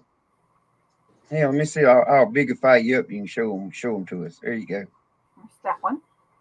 Oh, I got them all down here. Come on, slide out. I've got them in one of those vacuum sealing bags. It looks good. Yeah. Now, here's this one. oh yeah. Rebecca makes the Santa hats. She Yep. does Santa hats. That's pretty. This one is my favorite. Mm-hmm. Yeah, I like that. I like that. I love the reds, the browns, the earthy tones. They're all beautiful. Here's the last one. Mm-hmm. It's this one. Oh yeah. Oh. Yep. Is that Ronald behind you, Rebecca? Yes. Hi, Yeah, Ronald. he's back here. Yes, he's back there. I want to. Uh-huh. Just you too. Rebecca, I how long does it take appreciate you to that. do that? We will be there for sure. How long does it take me to make these? About Mm-hmm. 5 to 6 hours. That's amazing. She knocks that out in 5 to 6 hours. Wow. Wow. That's where I actually have. I know, wasn't it you that had donated the two that I bought during the auction? Mm-hmm. Wasn't I think it was, wasn't it, Rebecca? Yes. Yeah, I thought it was. Yeah, my wife got one and my daughter got one. And my oldest daughter she was wanting it. Yeah. How sweet. Them are nice. I'm telling you. Mm-hmm. They are. Then of course That's right. Thank you, I Randy. make the ones that are just beanies. Yeah, that's what them were. Them was like This is beanies. what I'm keeping them in, Ah, gotcha. just to keep them clean and trying to make that decision. Do I put a pom pom on the camouflage ones or not? I don't know. Maybe a smaller no. pom-pom. You can do a Well, smaller pom-pom or a bigger one. all these are the smaller ones. It's the smallest one that I have. You know. Yeah, you might get more men that would be interested without the pom pom, but on some, Yeah. it goes with the cap, so it won't matter. That's right. That's strictly up to you. That's your call there. Mm-hmm. That's your But baby. yeah, like I said, if you just get it done and post it, and we can share it to our community pages. And I'm a little beauty channel. I ain't got nothing, no big bunch of people, but I'll That's a song. share what I can do. Yeah. It's all right to be a little bitty. That's Little right. hometown. That is so. Might as well smile. It absolutely surprised me that I know it's because of my giving heart that I had 100 people already following me before I even had my first video up. Wow. Mm, Yeah. sweet. I now have 857. That's awesome. Congratulations. Yep. That is awesome. Getting closer. And Yep. Hey, all you can do is just keep plucking along it. That's what I do. So Mhm. just keep plucking along, and you either get there or you won't. What I say about myself, either I will or I won't. Mhm. that's These true. these lives are helping, and that's what I'm debating on doing for like doing for a month or something. Do the paid, and that way people can jump on and co-stream. So because I mean that's what Amy and them have done, and that's really helped jolt my watch hours. So I think I may do that Mhm. for a month or so. I And got I we need to go and co- look. You cutting out on us, Jenny. Oh, yeah, we can co-stream. I mean, we're Yeah, not that's co-streaming what Wanna it said. this watch Yeah. one, it, but Grandma? yeah. No, well we can't because it's just I'm using the free version. So, I know. but I need to I talked to Mom. I need to go do that, and because Uh-huh. it'll help me too. Because Right. if I do it like me needing watch hours, if I do it and 6 people jump on, I get credit for everybody that's on watch hours, and any of them people, if they have people jump on their channels to help them, it Mhm. helps them get watch hours for being on with me. We all So help each that's other. That's what we do. yep, yep. That's a It all pretty come cool on. deal. So Mhm. When I do mine, I'm gonna have y'all jump on a co-stream too. yep, yep. You just do yours a lot of times in the morning. And I don't even see it on there. I So just started doing them, y'all. So I'm only on. I think I yeah, only did 2 or 3. That's my second one, and my third one was today, and then I have one tomorrow because, yeah. So I'm not able to get to find out a niche and which day, and I chose Tuesdays with Joy, so that's what I titled it, Tuesdays with Joy. And Jack Dyer, he does his yeah, every morning, and I know Rebecca's there every morning.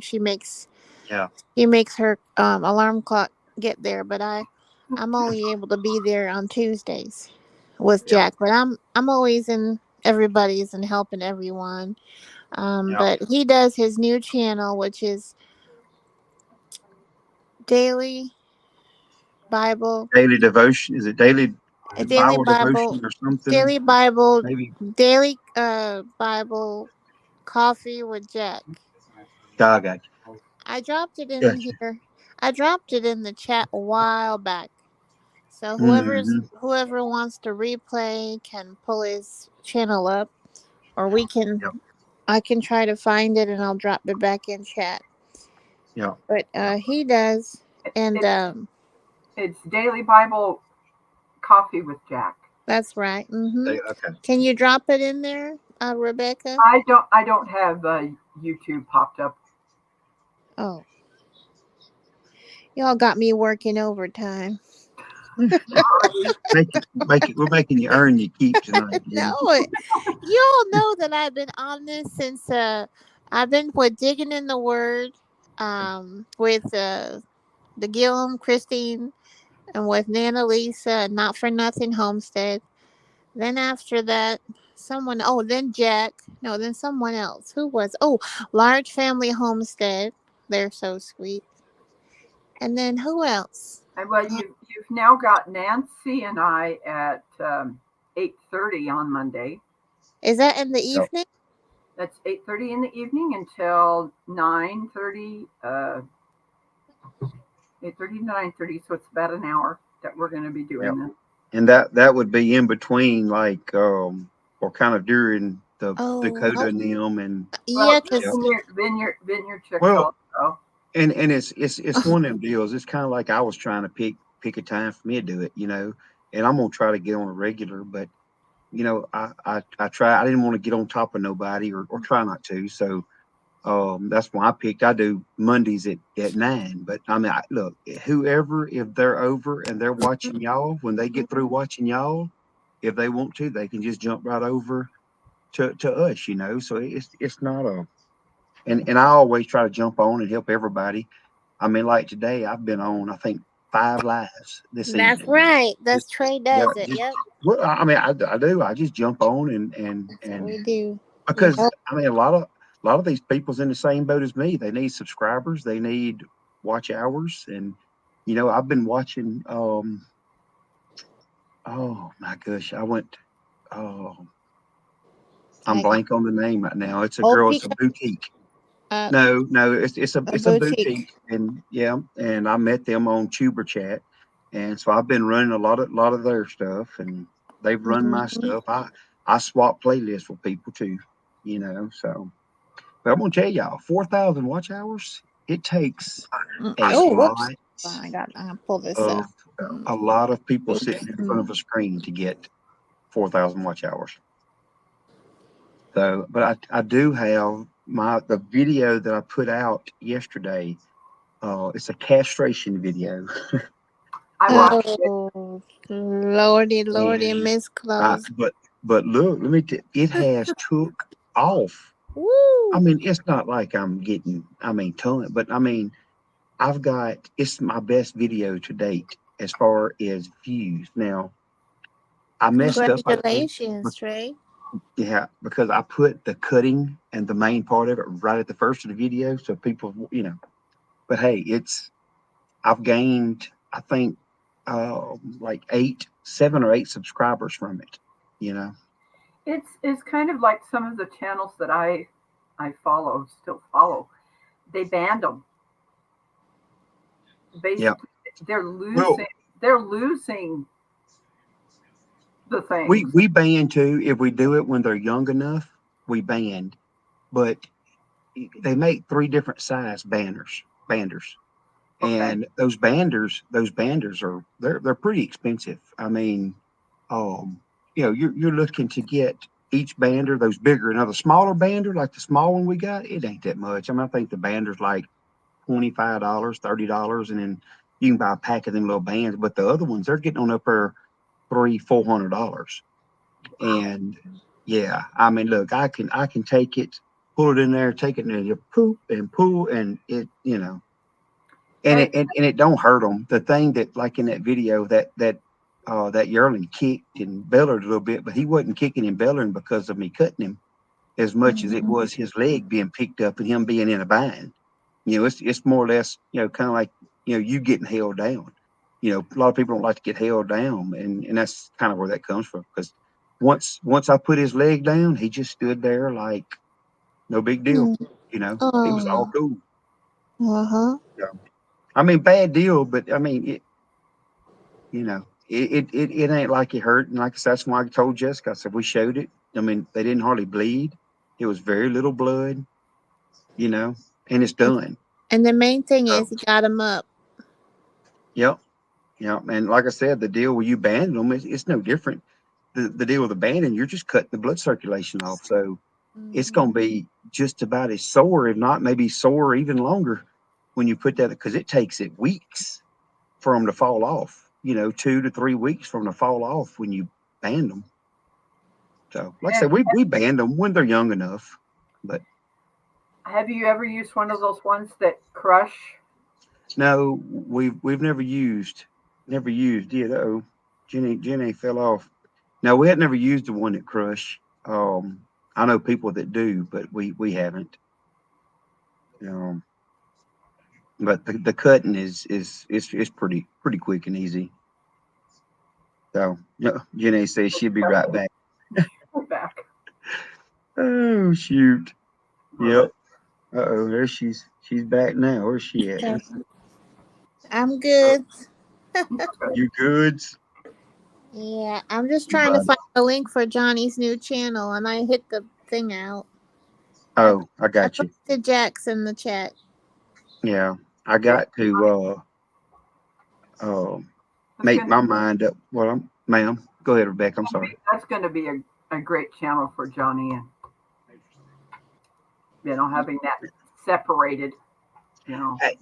And that's where I'm at, because it's fixing to be hunt season, and we're pretty big hunters, and I'm up in the air because one thing that some of the big YouTubers I talk to is like, you got to pick one thing, and you kind of stay within that niche of things, So I don't know if I'm gonna show much hunting, and I just don't know that I want the trouble to have to deal with having it ain't that bad, but I do a lot of editing, Heard that, yeah, y'all too. So is that why y'all have the Heard That and the Heard That Outdoors? That's why y'all do that. Do you know the channel Flash Ministries? I do. Well, let me show you something. She kind of got me out of my comfort zone. Everybody seems to be trying to get me out of my comfort zone. There, y'all. Me I and just my posted son- Johnny's new channel right there for the Brandy and Julie. Yeah, I've got to go. I haven't checked out Mr. Johnny's new channel. We've talked about it, but we hadn't. Yeah, me and my son, we do a ton of hunting. When it gets going, we do a lot. You'll love Johnny's channels. I mean, all of them are great, but this is his brand new baby. Christine designed the logo. It's beautiful. I just posted in chat. It's Gillum Farms Outdoors and More. And Johnny said it's going to have camping, fishing, the cars, and everything to do with that. Yeah, and I may have to do something like that too. What you got, Miss Bridget? This is going to Karen at Flash Ministries. Okay. She's Karen Armenia. Scotty. She's from Armenia, Mm-hmm. and she wanted a hat that looked like her country flag. Oh, That's cool. pretty. Yeah. This was my first hat that I did that has 3 different colors of yarn. Yeah, with the videos of the hunting videos, it's kind of hard to get because hunting. That's why it's called hunting, and not killing or shooting. Because you can do a lot, and a lot of people don't want to sit there and watch a video of you just sitting in a tree and just watching some deer come by. So. Well, the first time that I held a rifle, I was 10 years old, and I shot a rifle 50 feet on my belly because we went up to camp in Maine, us girls, and Mom drove us up there for hours just to get us there. And it was a faith-based camp, but we learned how to shoot rifles at that young, and I was just laying down, and the target was 50 feet away at that time for a 10-year-old. That's pretty good. And I saved all my targets. I still have them.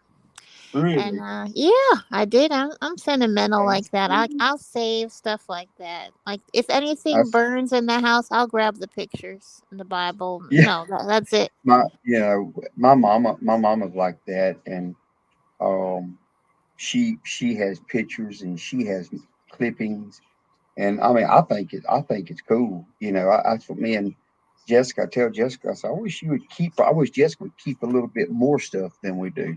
I think Mama still has stuff from when we was, in kindergarten and before. I mean, it's like Mama's got like our first jackets and hats. It's all kind of stuff Mama's got, That reminds me of that song by Dolly Parton, "The Coat of Many Colors," and my mama made for me. I love that song. Yep, that's right.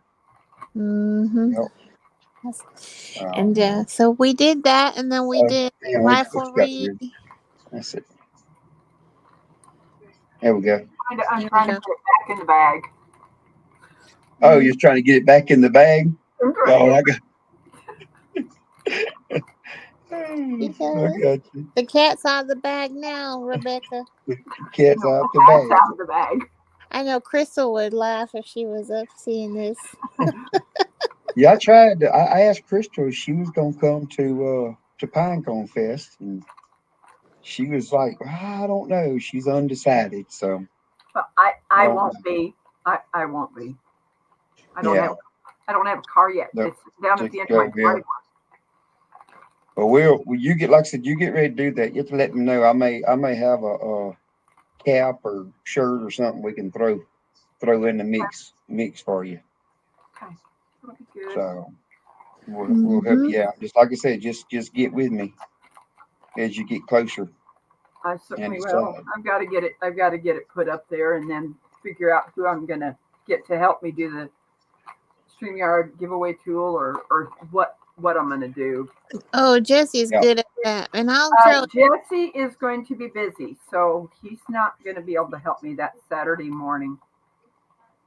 Is it, It's the hashtag tool is actually very easy to do. That's what I did I've done it a few times now. there we So go. There you go. yep. I know Yep. that Jerry helped me last time when I had the giveaway. It's in there now. Mhm. Yep. Good deal. That's what I So love about, if y'all noticed, Trey is amazing. If y'all didn't know that already. Jack oh, Dyer, I mean, y'all guys out here, I mean, we're talking everybody from Jesse and Lisa at Lazy Days Ahead, y'all. We're talking about Dale and Nana Lisa from 9 Acre Farms. We're talking about Tony and Angie from Our Cabin in the Woods. And, I don't want to forget anyone, but we're just saying, how about Trey and Jessica from Our Louisiana Life? I mean, y'all. And how about Randy and Julie from Heard That and Heard That Outdoors, y'all?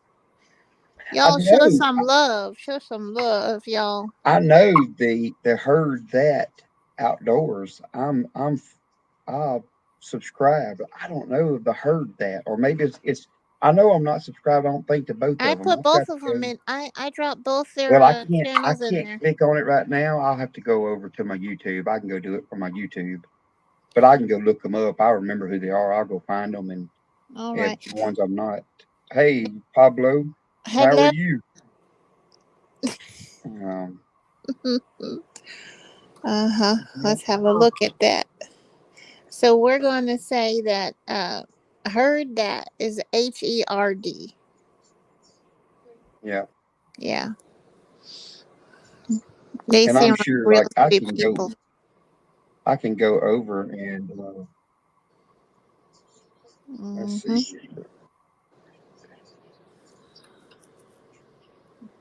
So let me see. I'm looking right now to see. Yeah, see, I'm subscribed to Heard That Outdoors. So I knew I Hmm. thought I was. And let me look at the other one. See, I think you put Heard. Yep, you got it on there. So let me Hmm. look at it and see. Yep, I'm not Heard That, but let's see. I am now. So there you go. Hmm. If y'all are still on here, y'all just got a new subscriber on Heard That. Yep, I got new subscribers. Yep. Heard That is Yep, Julie. there it is. And yeah, Heard Heard that is, That's yep. Julie. Well, I Hmm. thought, like I said, I thought I was subscribed to Heard That Outdoors because I've watched some of y'all's videos. So, but yeah, but Heard That I was not, but I am now. So, but anyway, like I said, it's Y'all are welcome. I'm yes, you are very welcome. So, hey, I've tried to help out everywhere I can in this situation. Like I said, that this group of people has been That's right. phenomenal. You know, Have you ever heard of that company? FBN. Mm-hmm. No, ma'am, I don't think. Who Farmers is that? Farmers Business Network. Ronald. Farmer Business Network. Okay. There was a channel that I still follow that is Our Wyoming Life. They basically Farmers Business Network. You can thing that there's some things I don't like about the way this company runs is you can get shots and things like that from this company, the Farmers Business Network, and you can pay it. I've seen You that. can pay it Yep. later. You can pay it later. And it helps you to bring down the cost of what you're doing on your farm on your network, and things like that. But Yep. I went to Our Wyoming Life had their last meetup. The thing that kind of bothered me is that you had to pay to come to be there. Really? Yes. See, they never said that because I Yeah, used to watch. you had to pay. You had to pay to come. Yes. Oh, that's not much of a meetup in that deal. No, it's not. But Ronald and I, the last one that they had, Ronald and I went there. It was like, okay. Where's Ronald? Is he still behind you, Rebecca? Where is Yep, he's still back there. he? Do I see an elbow? Yes. Mhm. Yeah, you see him back there behind her. Yeah, he's back there. One of my three brothers. All right, Randy. Thank you for coming on, man. And can't wait to meet y'all at Pinecone Fest. Thank you, Randy and Julie, for coming on. We're sending out a lot of love and share your channel link out and all that good stuff. Yeah, that's kind of crazy. They made y'all pay to come to that. Oh, Ronald. There's Ronald. My brother's growing out his hair, and he's come show your beard, Ronald. Come show everybody your beard. There you are. Look, all growed out there. Oh yeah. I think I'm not looking like the ZZ Top. I'm looking more like the Duck Dynasty. Yeah, you got that Phil Robertson look going on. Oh, yes, he does. Yeah. Oh gosh. Yep. Yes, indeed. So, but yeah, back to that deal. That's I don't really watch them that much. They got to be almost like they were I don't know. It was getting a little different to watch. So I hadn't really watched them, and then whenever they divorced and stuff, they wasn't very consistent, and it wasn't the same content.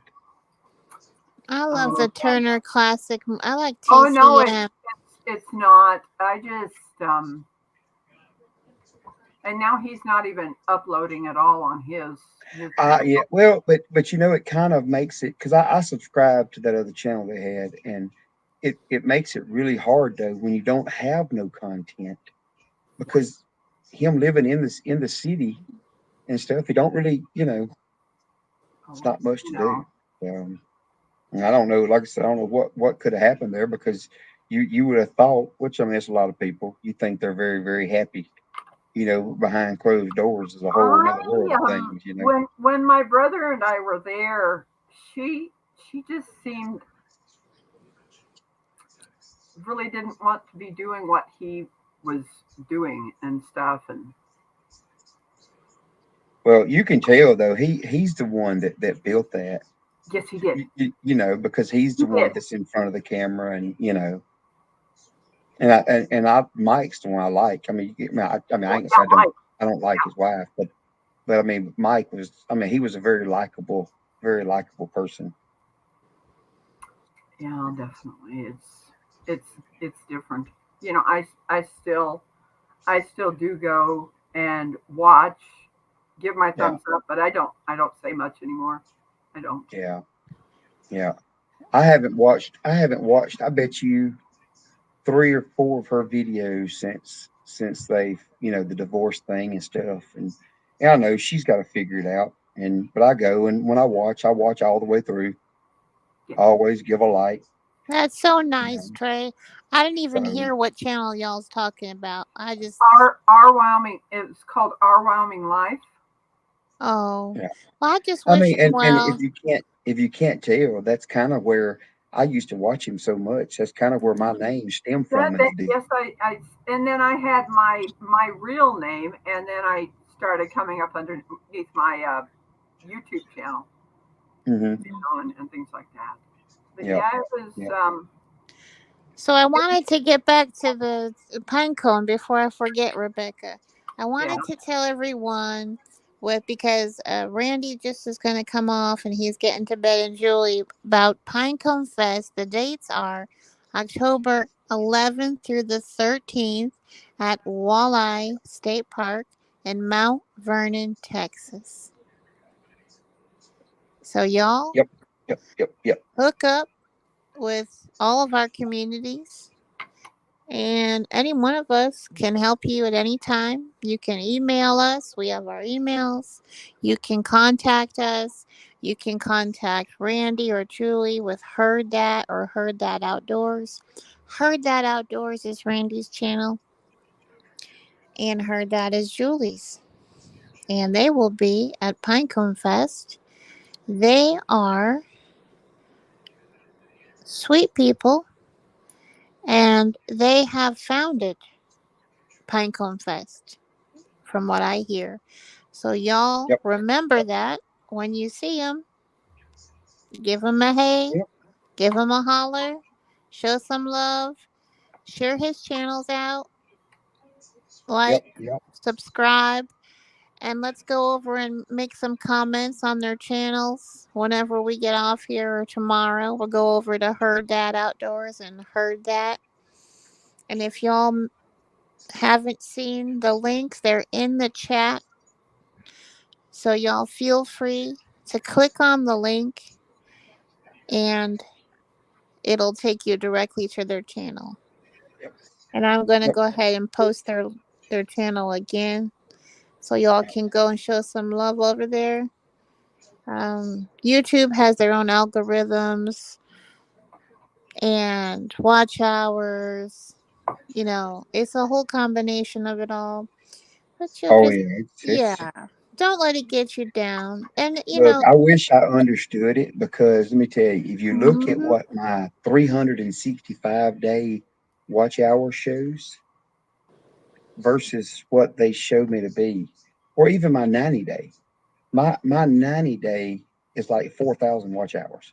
I've had mhm, basically 4,000 watch hours in 90 days, but they don't show me but 20 something hundred watch hours in 90 days.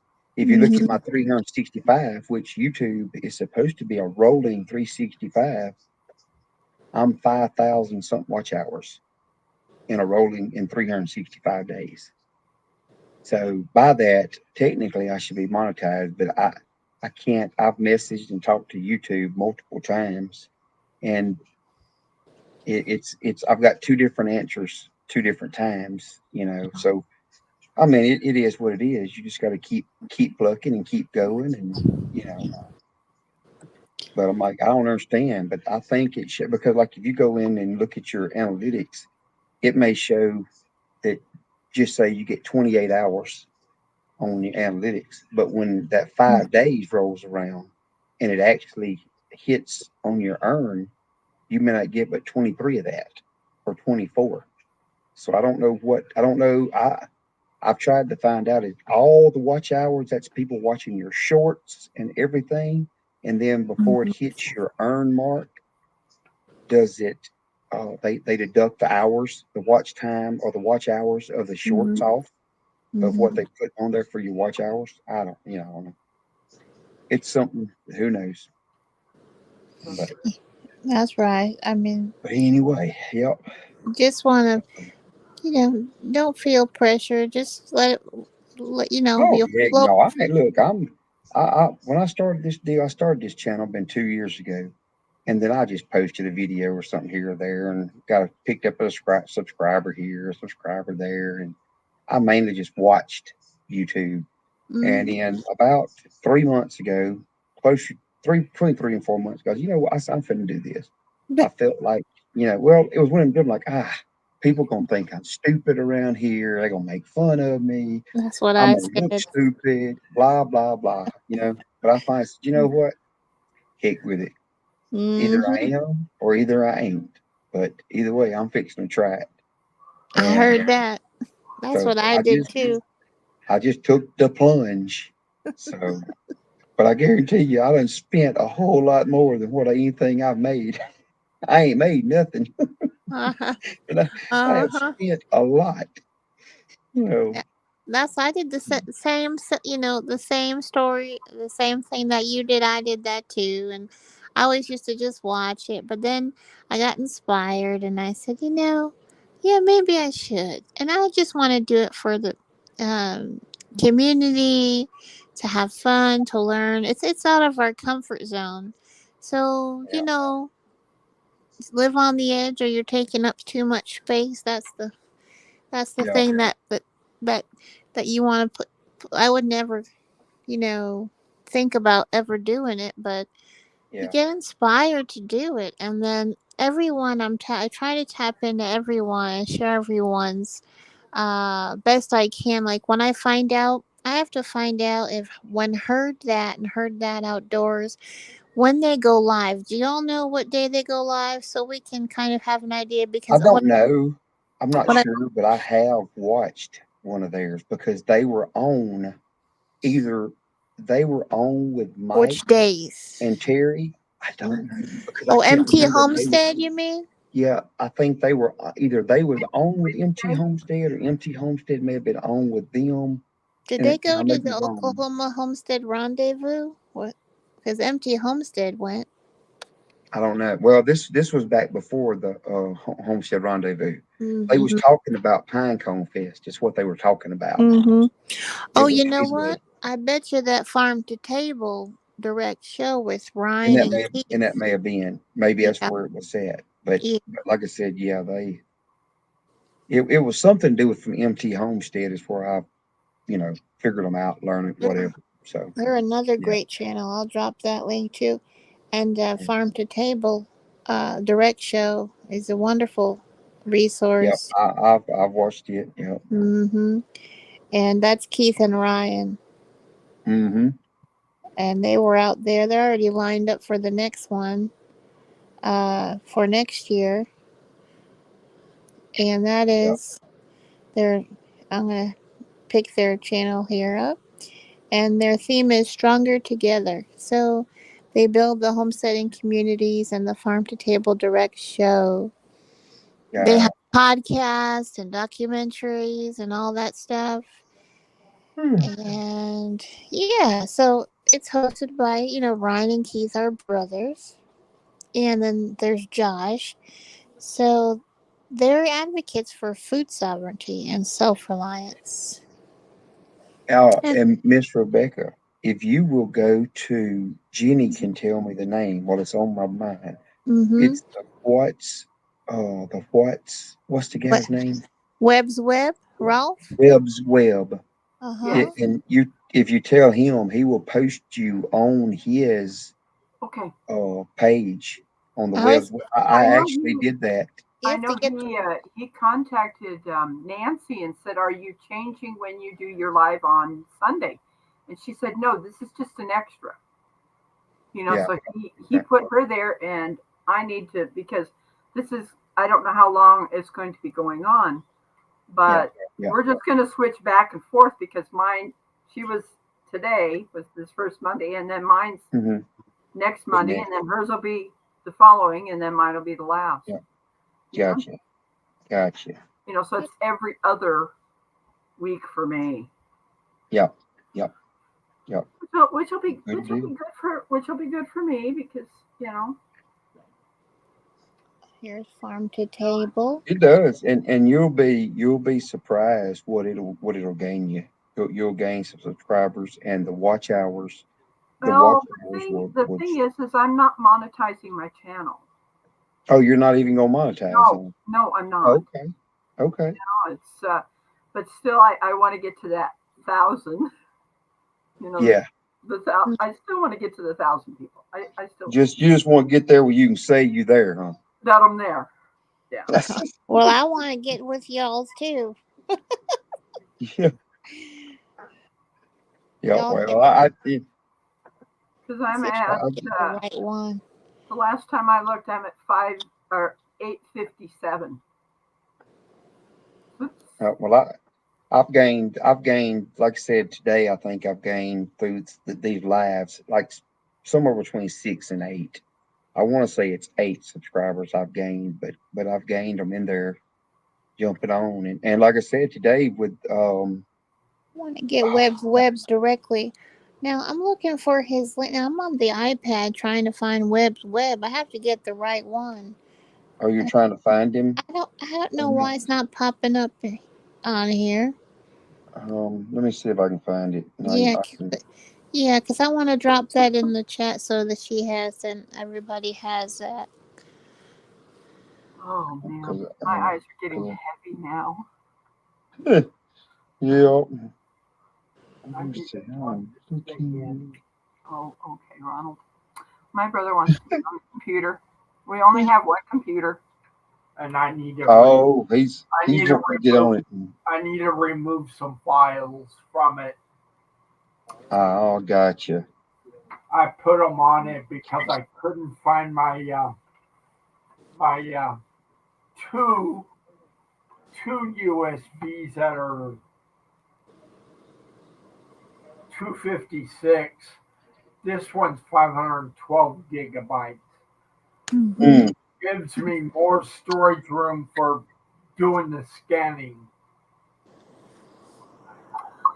You know okay. more about There that. you go, Jenny. But I just sent it to you. I'm gonna hit. Right. Okay. So good night, everyone. All right. Good night, Miss Rebecca. Night, night. Thank you. Okay. Oh, wait. A trip, Well, there's that. a space You get trip. that? Well, yeah, I just clicked on his first video there. That's So cool. Let yeah, me see if I could that get way, it. but that'll be the right channel there. Mm-hmm. And I don't know, I can't And remember. that's it. Yep, that's I it. think it's in his community is where it's at. So, Mm-hmm. but anyway, well, Jenny, I appreciate you jumping on. I appreciate you helping. So, Yes, sir. and I hope maybe y'all can make it to Pinecone Fest. Maybe you can make it. So, but I am fixing to jump off of here. I'm gonna find me something to eat because I've about done got a little hunger spot. That's right. You're So, fixing to get her done. yeah, fixing to do it. So, but Thank anyway, y'all. all right, guys. I don't know who all is listening. Some of that may be just folks that's just left running for me or whatever. But anyway, I appreciate everybody, and like I said, appreciate you, Jenny. And I'm gonna do it again next Monday night. I'm gonna try to make this a regular Monday night thing. So maybe not almost 4 hours worth of Monday night thing, but I'm giving Amy runs for the money on my lives where they've been going. So, but All right. Many anyway, powerful blessings and love. And keep yes, all of the states in the path of the hurricane in your heartfelt thoughts and yeah, prayers. This is yeah. a big Like I one, said, y'all. once I figure out what I'm gonna do about the North Carolina, South Carolina thing, I'm going to I'll make a post about that too, where I can try to do And something. and the boots on the ground. It's in the chat. Yeah, It's for the yeah, North Carolina contacts. yep, yep. But just But www. What is it? Oh goodness, wingsofcompassion.com. yeah, well, like I said, and if I'm gonna do something, I'll jump on. We'll do a pop-up live, or I'll do a scheduled Yeah, live something. We can jump on, and everybody get that information again too. So, but anyway, that's right. yep. All right then, Jenny. Well, I appreciate it, and we'll catch you on the next one. Um, all right. Thank you, ma'am. Bye. Yes, sir. Good night, y'all. Bye.